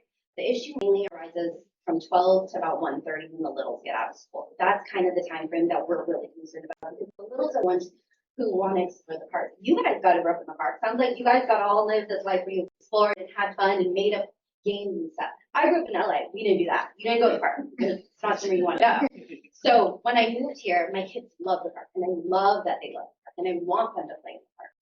And for our kids to be up on the hill and get yelled at by a disc golfer to move out of the way and cursed at by the creek, and for them to scream at that they're in the way and that, yelling at us to move our kids, it's just not a conducive environment for kids to enjoy when you guys all got that, right? Because this course wasn't in there until the pandemic. So it just kind of seems like you guys are focused on your Saturdays, which is great. Have your Saturdays. That's fine. We really are concerned about during the school week because Miller Park is an extension of Leggett. Yes, they're separate entities, but the families really utilize that, especially the kinder and DK families who get out at noon. We go and we have picnics, and it's fun. And even after school, they get out. One of the first things we asked you guys about, or in the emails from the moms, was simply just to at least close the park from 12 to 1:30. Because that seemed like an easy fix in the time being until everything got situated and figured out. We know that there's some guys out there who are playing, but those are honestly the ones who kind of throw that thing and are hitting us at the picnic tables. They're not the really professional ones. So it seems like an easy fix in the interim until we figure out how to move forward with this. But right now we're still having issues. Before the October 3rd or 6th meeting, whatever it was, we got hit. It came right onto the pathway right when we were walking after school. So I don't know. I just feel like compromise needs to be had. I feel like a simple thing to start with is at least bagging those things when the littles are out, because those are the ones who are really exploring. Those are the ones who don't understand that they're in the way.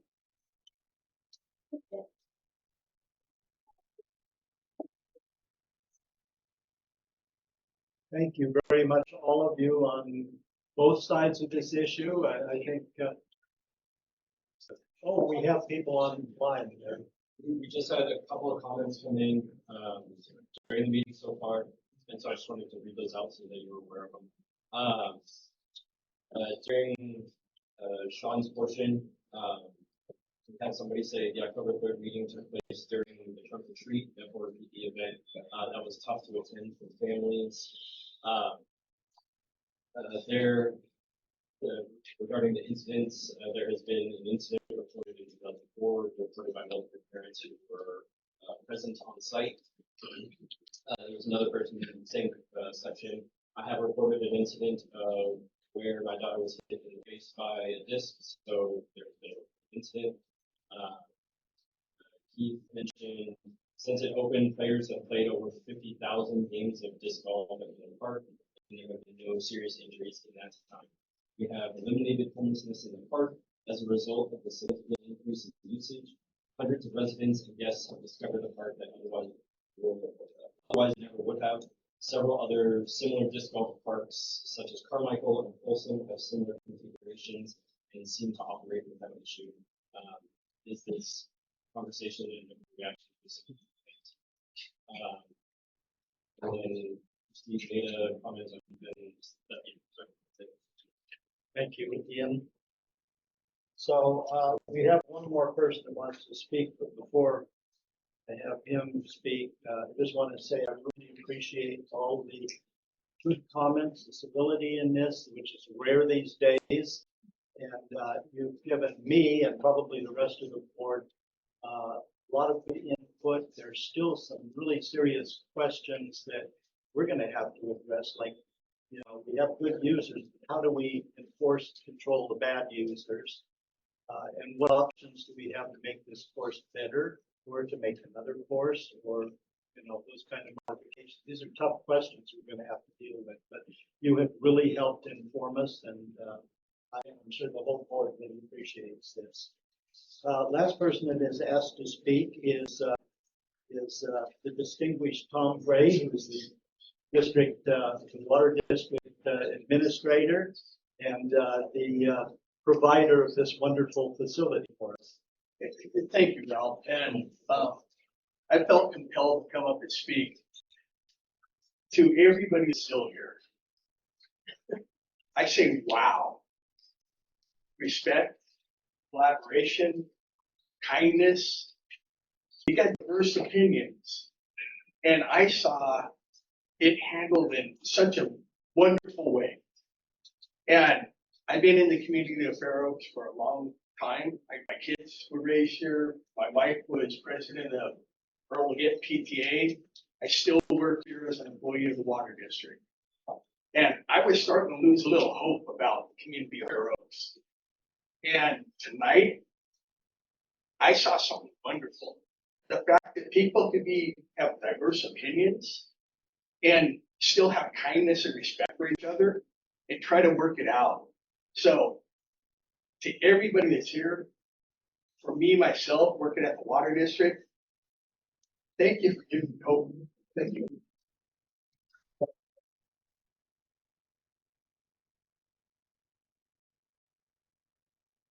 We have a couple more late arrivals, so I'm going to entertain these also. Garrett Lane, you got 3 minutes. Sorry, I'm a little under the weather. I wasn't going to speak at first, but my name is Garrett Lane. I'm a teacher at Bella Vista High School. I'm a wrestling coach, head wrestling coach there as well. Almost every single time I play disc, I see students. They're like, "What's up, Mr. Lane? What's up? Oh my gosh, you play this too? So cool." I have a student here right now, Darren. He was literally in my class at Bella Vista today. Okay, so when we're talking about kids growing up and playing disc golf, it's a very inclusive and amazing place for kids to go and get recreational activities outside of cell phones. And Miller Park is right next to Bella Vista, as we all know. And there are kids from BB there playing disc golf all the time. The other thing about wrestling that I love about wrestling is that as a wrestling coach is it's inclusive to everybody. Big, small, you have disabilities, you have special needs, okay, you can wrestle. Disc golf is the exact same way. It is inclusive to everybody. Men, women, we've had multiple people here speak about that. I've seen kids with Hayden's taking kids with special needs from Bella Vista to go play disc golf as a recreational activity, right, from Bella Vista. People with disabilities, it's so inclusive to everybody. And I want to work on a solution with the homeowners who unfortunately had horrible experiences and the kids is really, really sad, and hopefully, and I'm glad that we had a professional come in to help redesign the course and everything. And I hope we can move forward in a positive direction with this and keep the course there, because if that course is removed, I mean, where are those teenagers going to go? You know, a different group of teenagers, unfortunately, will probably go in that park for negative reasons, okay, worse reasons that are already happening. And I'm sorry for everything that's happened, and hopefully we can get signs up. You can't go on a property, and you guys can sell discs for a lot of money if they go over your fence. Literally just take a picture, put it on Amazon, and you'll make a bunch of money. And the other parks in the area are ridiculous. There's no way we can have a disc golf course. There's no space, there's no room, there's too many club parks. Last thing, multi-recreational means multiple recreational activities in a facility. I'm not gonna have a picnic on the basketball court and then get mad at them for playing basketball, you know, getting hit with a basketball, right? I wasn't talking about the daughter. I was talking about someone else. Sorry, Okay. but I'm not gonna go, right? We can work together to follow Mr. Mays' plan for everything. So I think that was trying to go fast, but thank you for listening.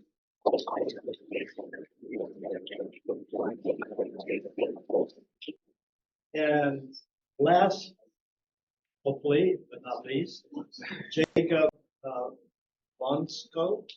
Vanslo. I just want to address a couple of questions that you had asked. Miller Park is good compared to the other courses because it is a smaller facility, but it's not a very small facility. It's not a super beginner facility. It's kind of something in the middle, and it makes it a very good practice facility, which is not something that exists really much in the disc golf community. So that's kind of the secret sauce, the cool thing about Miller Park. And as Jared had mentioned, I actually have before, this decade or 10 so years ago, gone to these other parks and kind of done a pseudo disc golf course at them. And I agree, they do not have the proper facility that can make a park. Even Fair Oaks, I actually know exactly the wooded area you're talking about. And I think you're going to have a lot of the same kind of issues that you're going to have. I mean, this is just golf. Like, this happens with golf all the time. Like, regular golf courses have the same problem. People hitting into other people's yards. This isn't, new. So I don't see why we can't come up with a good solution.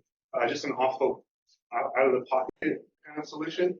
The elementary school, why don't we have, or at least ask, have PE students make a field trip every once in a while and facilitate the place and learn about what golf is. And then maybe they will be a little bit more aware of the course when they're there. Just an idea. That's pretty much all I had to say. Thank you.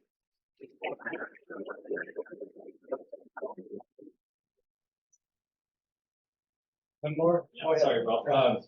This one was actually missed during the initial read-through.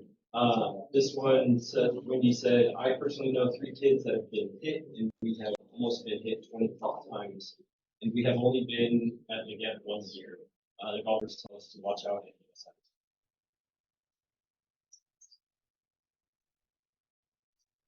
Okay. Oh boy, thank you again for all the comments. I've taken some extensive notes, and I know the other board members are too.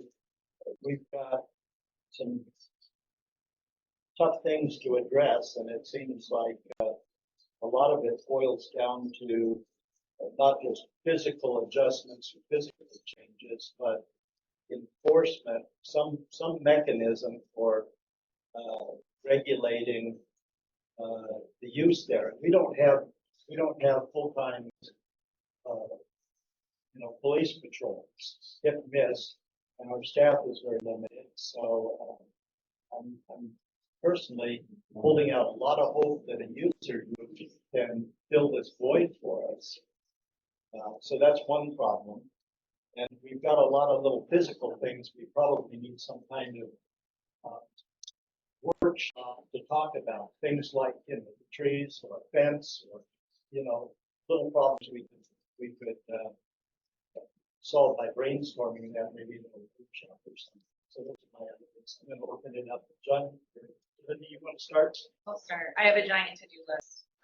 So we're gonna start first with, the property owners and the neighbors. I know I'm not gonna cover everything, but I'm gonna do my best. This is what I would like to see. First, I'd like to see fencing to be neighbors' fences that are not fixed to be fixed. Signage placed on them that they are private property and that anything that goes, that they are one, not allowed to cross. And that they also, any disc, that goes over the fence is a lost fence or lost disc. I'd also like to see, I'd like the park district to look into having cameras installed. We've done that before in other park areas. We did that in the community garden for a while. It seemed to be helpful. Even just the idea of a camera being there tends to deter bad behavior. I'd also like to see that. In regard to the parents, it sounds like placing the bags on, this is a very new thing, right? We don't, it seems to be working. We don't exactly know how well it's going to work or if it will continue to work. But I'd like to keep doing that, or at least now. Also, but to add to the times, I was looking at the signage that we currently have up, does not include like the early release days. Or sorry, not the early release days, the kindy times. Now we all know the kindies are the ones that have the hardest time taking direction. So we need to make sure the park is closed when kindies are out in the park. For at least, I don't know how you would anticipate time, 45 minutes or an hour, but those are the kids I think we need to protect the most. And then also I would like to see Parkway group work with your group or work and do, I know someone else mentioned like educate others. We all know like bad behavior is a really hard thing to change. And that's what we're hearing is bad behavior. We're hearing smoking, cussing, and climbing the property. So that is a culture thing in some ways, where you promote by good example. And you are all very good examples. Everyone we heard tonight is a great example of disc golf community. And if you see something, say something, right? Do the whole airport thing, but call people out on it because we cannot have people, adults. The idea of an adult cussing at a small child is abhorrent. And I think everyone would agree about that. So we cannot be doing that as a community. And then for the park district, I would really like to see us work with the Parkway group. Maybe we can find volunteers that are willing to put the bags out on the disc golf course during, for example, the kindy hours. I think that would be helpful. It sounds like it's been primarily one volunteer. Many hands make light work. So if more people could help with that, I think that would go a long way. It shows that you care. I know it's also not always easy because we all have our day jobs as well. But if some sort of schedule could be worked out or something that we can do to help with the closures. And maybe if you see somebody, tell them, hey, it's closed, whatever. And then I'd also like the park district to go through this very thorough report. I read all 68 pages and I was disappointed. I realized that it's common for disc golf courses to have low grades, which I do understand why. But I would like to see anything that is a D or a C minus, because I don't feel like that's passing either. That we take those and look at the mitigation plans and try to come up with something, because we might be able to. I appreciate Leonard doing this, trying to group them as best as possible. But it sounds like I loved all the ideas that I heard tonight. I loved the idea of maybe there's a basket or two that could be moved that would create more space. I personally see problems with big hole out a lot. And I also agree that there shouldn't be disc flying in the playground. So to the extent that we can avoid that. I know there's always an errant disc or two, but to be really conscientious of that, I think that's really important. But I'm so thankful that everyone came tonight. I know there was a comment about how there needs to be communication back and forth, and I think we just witnessed that. So this was wonderful, and I appreciate you coming. I realize that everyone sat here for dinner time. You skipped Vibes in the Village tonight. And you chose to spend your evening with us instead. So, like I said, we have a lot of work to do, but I appreciate you taking the time to be here. Sorry, I talked a little bit a lot. Who wants to go ahead? I endorse everything that Belinda has said. The other thing that I think that we should do, and maybe through the Parkway user group, is identify some of those other multi-purpose parks that are in the area and reach out to those folks and find out, not only, some of the mitigation measures they have used also, if there's a bad element, how do you deal with that? I'll think of a couple more in a minute. That's a good idea. We'll come back to you, John. This is complex enough, we'll come back to everybody a few times. Who wants to go next? Well, yeah, I will start by reiterating Tom Gray's comments. It was very refreshing to see communication between the community and the user groups tonight. I think it's, as Delinda hit a lot of topics, but I think there is obviously a very strong user group here for disc golf. And I think it's going to really depend on that group stepping up to really help us come and mitigate the issues that we're seeing right now and self-police, because anybody that's part of the disc golf community understands what element we're dealing with and why we're sitting here tonight. And I think we just need to be a lot more proactive out there and really more active ambassadors of the sport. So I think there's a good solution. I think we do have a lot of work to do to make everything come together, and safety is paramount. And it's gut wrenching to hear stories of children, being hit and near misses, and I understand all of the concerns, and they're big concerns, and they're concerns of ours, and we're going to work together to try and address that.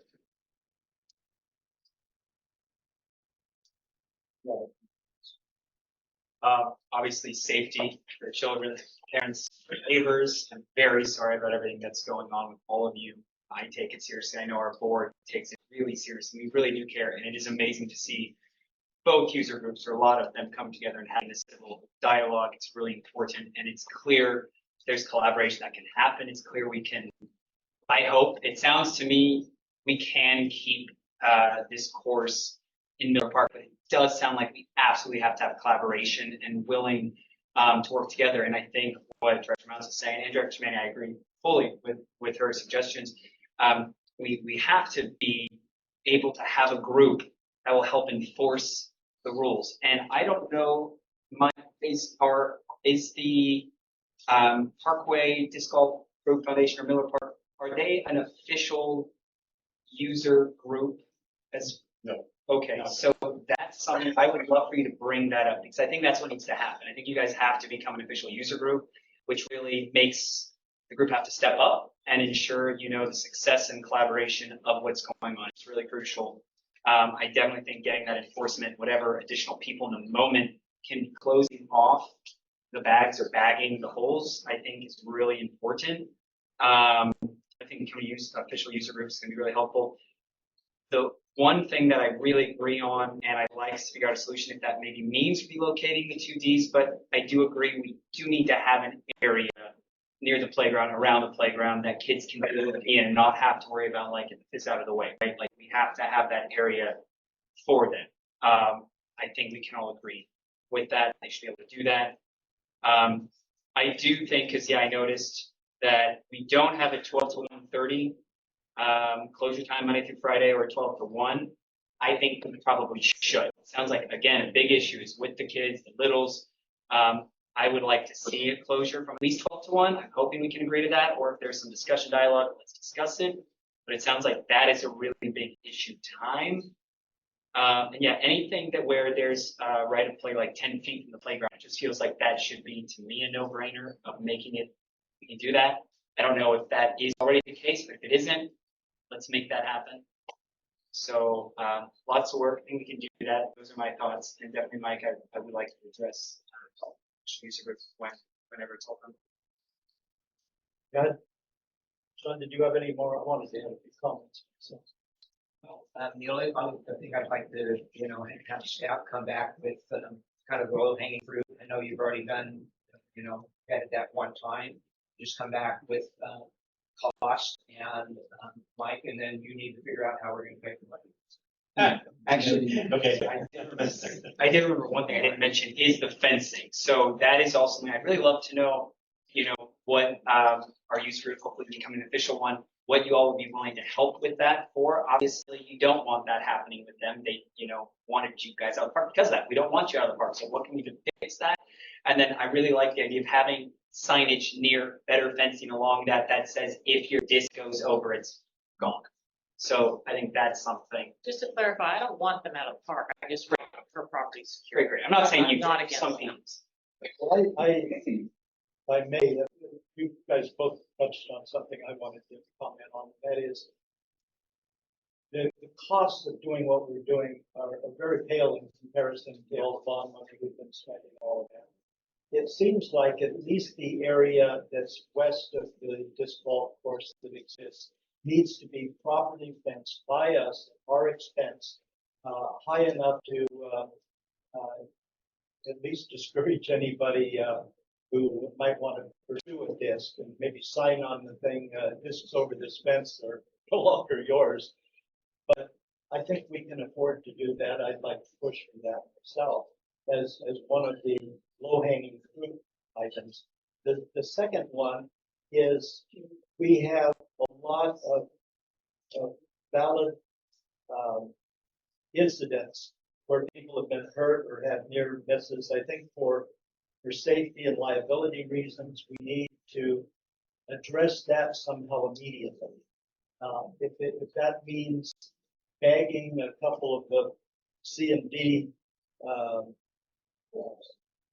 baskets, I think that's essential until we get this problem solved. Hopefully it won't be that long, but I don't think we can control that ourselves. I, still being a site designer, landscape architect, I'm still looking at other sites for maybe a bigger and better disc golf course. If that site can be found, I want to thoroughly explore Fair Oaks Park because I think that, to me, has a lot of potential.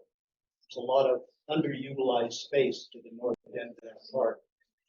So, and the disc golf course in there might not be quite as exciting for terrain change, but maybe additional trees could be planted or something to make it a little more enhanced. And give the thought to making the Miller Park course smaller and a really starter course for the school kids that we get, for other young people that are just starting out the first time. We're not talking about huge costs. I mean, even if it costs $40,000 or $50,000 to do another one, we should be programming that. That's my opinion. Don't Having said forget that- the issue that they just spent millions of dollars redoing Leggett School, and they've had to cordon off part of their field that they can't use now. Consider that. Well, so add to the conversation with the Leggett. Yeah, I'm sorry, that's what we're having have a conversation with them. Just now, and I'm almost a direct quote from what we spoke to yesterday was that in, I believe, beginning of August, an incident was reported of something odd happening that she couldn't figure out what exactly it was, and she's requested that kids are kept just 10 feet away from the fence. It's not the whole field, it's just the last 10 feet from the fence. The don't go past our backstops. That's the quote. Didn't know who was to in the conversation that I just had with her.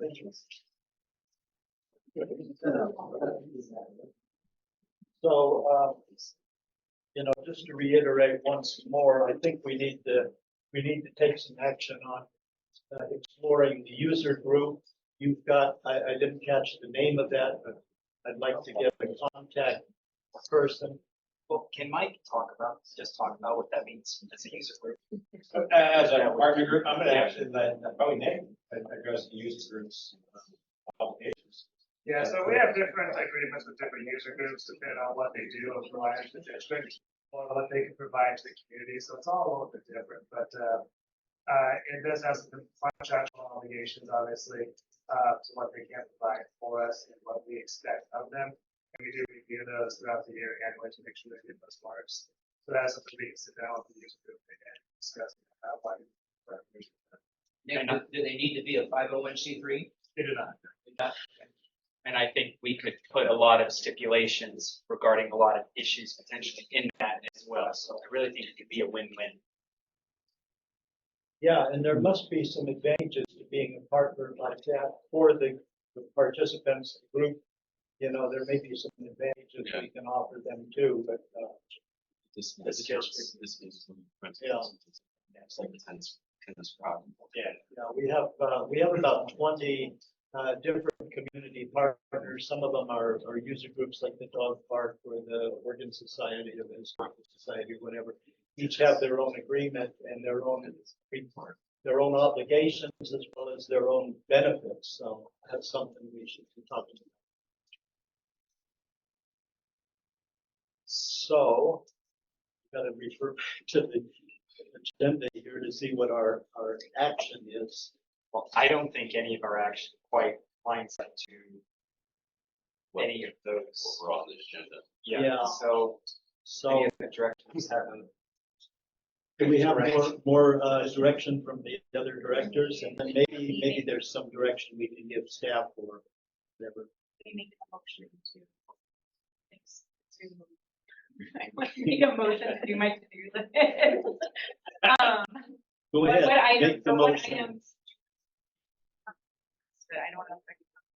I mean, I think we need, it's like, because the things I feel like the direction needs to be kind of exploring, getting these costs done and getting them, but I think, so We maybe have like correct. immediate, and then we have immediate needs, and then we have things that need, that we can start working on. In the immediate, we need to connect with the user Yeah. group. To create. And get something formal and organized and a plan of how we are gonna cover, closure hours. Yep. And then that will allow us a little bit of breathing room to address some of the other concerns with fencing. I think that's top priority. Yeah. Go from there.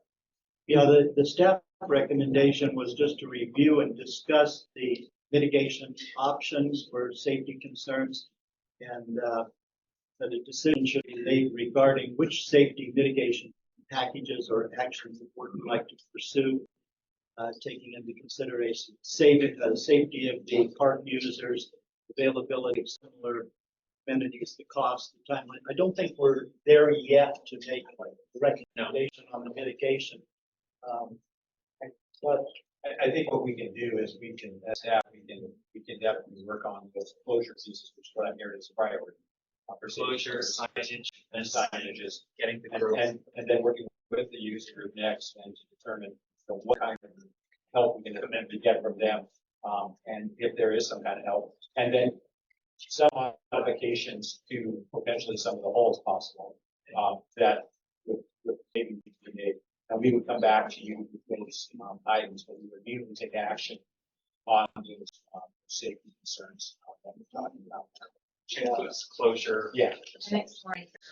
So would you like And to? we could begin that exploration part of it for other sites. We've been working on that on an ongoing basis, but we haven't. Would we go heavily on? Would we hire Mr. Muse? Like that, is that? I'm not sure. It would probably help us if we were into the design at that point. But I'm not sure yet if that's appropriate. I'd have to talk to Sean and maybe to Leonard in a little bit and see where this might fit in. So Melinda, you have a lot of the ideas. Would you like to work with us on a motion that addresses these specific things we want staff to do? Can we make a I don't motion? think, I think you can make it direct. I think you can make it Just a direct. direction. You can make it direct. Yes. Directive versus Yeah. staff to Not a address. motion. I don't think so. I don't mind. Well, I think you know the issues we want to explore. Defense, the immediate safety precautions, the, continuing to look at, and the part options for relocation or to downsizing. All those. And Mike, one question too, with our relationship and maybe Sean's, with Paul Del Camino, we obviously paid them a lot of money. Is there any way to redirect them to, even if they park and have lunch by hole one and just have a presence there for a while? I mean, it has to be part of their contract in some way. I mean, they're supposed to be patrolling all of the parks, correct? I will work with Mike on, using more free measures to get them to do what we're. I don't know what those will be, but we'll do our best to make this good up with this. Yeah, I encourage them to be there between noon and 1:30 on weekdays and take accounts. And remember this, the park police, we purposely want them in our vulnerable times in our parks, which are primarily weekend evenings, and nights, where we're gonna have some serious problems in parks. Those problems don't occur as often as they used to.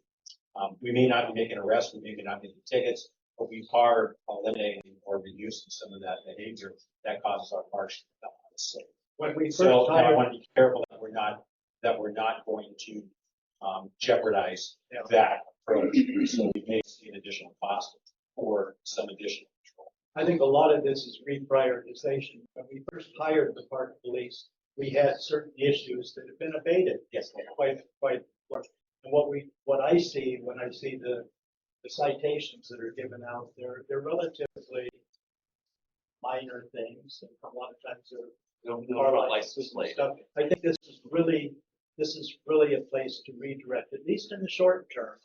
And let's get the word out there that people will be cited if they're disobeying the rules. I mean, a dog off the leash in a park, we cite them, but this I think is just too serious. So you have your directives here.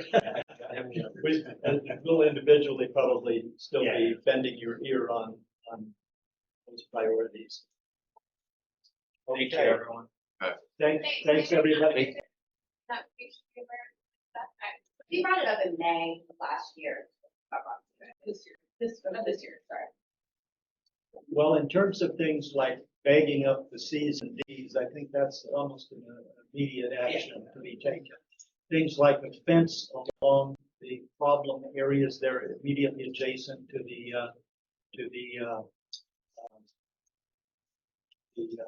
disc golf course. I think that's something staff can do if they wish to direct some resources to doing that. I'll be pushing that. I'd like to see this be part of the monthly update. So every month getting an update on what has been done and what is still needs to be done. I think that would be very cool. I do think though by next meeting, I would like to see hopefully official user group created and meeting happen and an action plan with that. And the 12 to 1:30. Yep. So let's make That's this within a month. Let's make this an agenda item next month too. Follow up on this. Okay, well, if there's nothing else from the board, then I'm sorry, we have to close this because we've got a lot more work to do tonight. So I think we appreciate what we've heard. It's very helpful, and thank you for delivering dinner.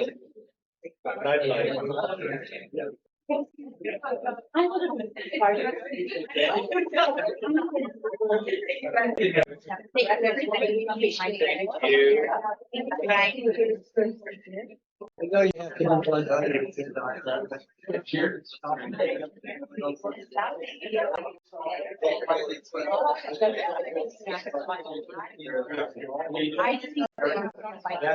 a great idea. I know. It's still on the right side. Yeah, well, That one up.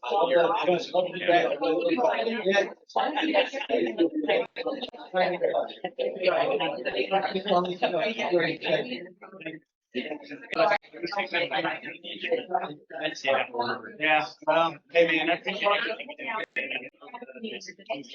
I can tell, I can see the lead.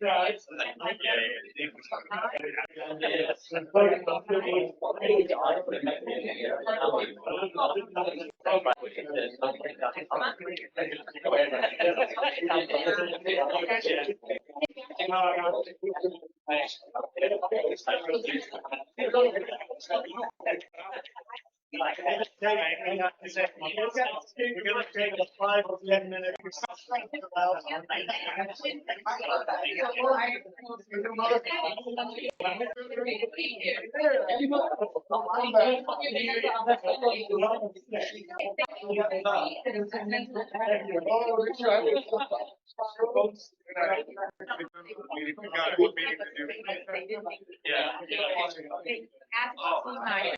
They walk my yard. That's actually fine. And that is what I'm.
I'm gonna bring the meeting back to order. And, because of the late time here, 9 o'clock, I would entertain a motion to defer the, items, 6.4, no, 6.3 and 6.4 until next month. And Director, if the, my evaluation, if you want, you can delay that until next month. But we cannot delay the legal piece of that. So we have That an sounds executive good to session. me. I'm on board with that. Yeah, that sounds good. It's all up to you all, but I'm just I'm blurry. Well, that's a closed. It's a closed session. So we We'll would- have a closed session in November. If we leave that out, that'll probably give us enough time, maybe to squeeze in one of these policy things. Let's not. No, I I'd rather not motion spend not time. to- Okay, make a motion. Well, I think we can only make a motion of the out of private session stuff. So I'll make right now, because we're in public. So I make the motion to move item number 6.4 and 6.5 to the next board meeting. Thank you. Is this vodka or tequila? You're director. Yes. Is there a second? I'll second. Any further discussions? All in favor? Aye. Okay. So we'll deal with the other one. We're getting closed session. Okay, so that brings up item number 6.5, is it? Yeah. Yes. Discussion and possible action on annual report, 5-year findings report for the Park Impact Fee Program and adoption of resolution number 101624-02. Yes, this is our required 5-year findings report for our impact fees. Report was prepared by SCI, and essentially it just talks about the district's current balance and any improvements which are budgeted for that money. Right now, those funds are budgeted completely for the girls softball field at La Vista. It's there, and current balance is 1.676 million. This report, once you adopt the resolution, will go to Sacramento County as part of their impact fee program. And this doesn't mean you're doing it this year. It means that we're dedicating funds and we're working toward the rest of the funding for that project. Because it's going to be more than.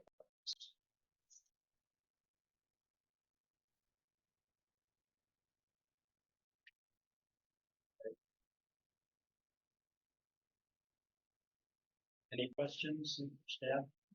None for me. Okay.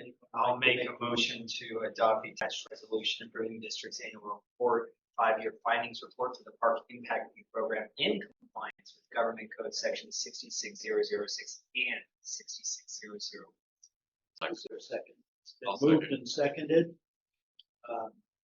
Any further discussion? All in favor? Aye. Unanimous. Need a motion to move into closed session. Yes. So moved. I'll second. All in favor? Aye. Aye. Okay, we're now in closed session. We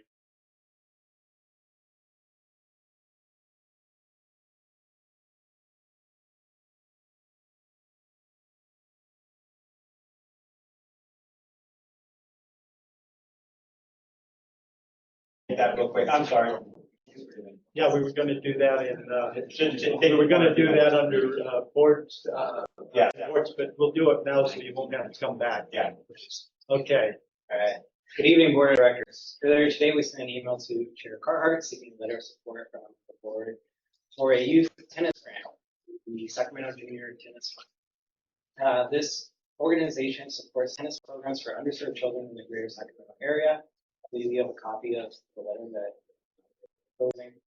The fund offers individual grants with a max of $1,800, and we will be seeking that full amount to help those with financial restraints to be able to participate in tennis programs that we've already offered and to be able to offer it to all participants. With your letter of support, it will increase our odds of obtaining the grant and fulfill the grant requirements. Since this is not an actionable item, we are looking for a board consensus for Chair Carhart to provide a letter of support for the grant. Happy to answer any questions. I don't have any questions. Sorry. Go ahead. I support you as board chair signing on behalf of the board. I make, There's no unofficial, I make the directive. Anybody It's a object directive. to me signing? No objection. Thank you. Thank you for seeking out a grant. Yeah, great job. You gotta support that. Here is your letter. Good luck.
No. You're good. So now you're re-adjourning you're reopening.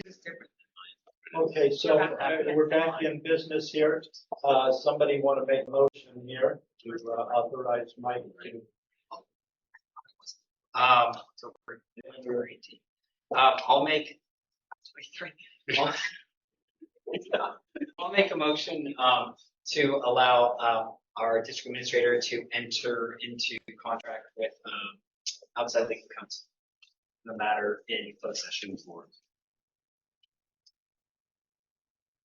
I'll second. Oh, I'm sorry, I'm sleepy. Sleepy Joe. Sleepy Joe. Any further discussion? All in favor? Aye. Okay. And you are gonna defer my evaluation for November. Yes. Okay. Make a motion to adjourn. Wait a second, we have staff and board. No. You want to stay around here all night? No. Yeah, I'm already asleep, so. It's like napping. I'll make a motion to, Adjourn? adjourn. I'll second it. All right, in favor, All in favor? aye.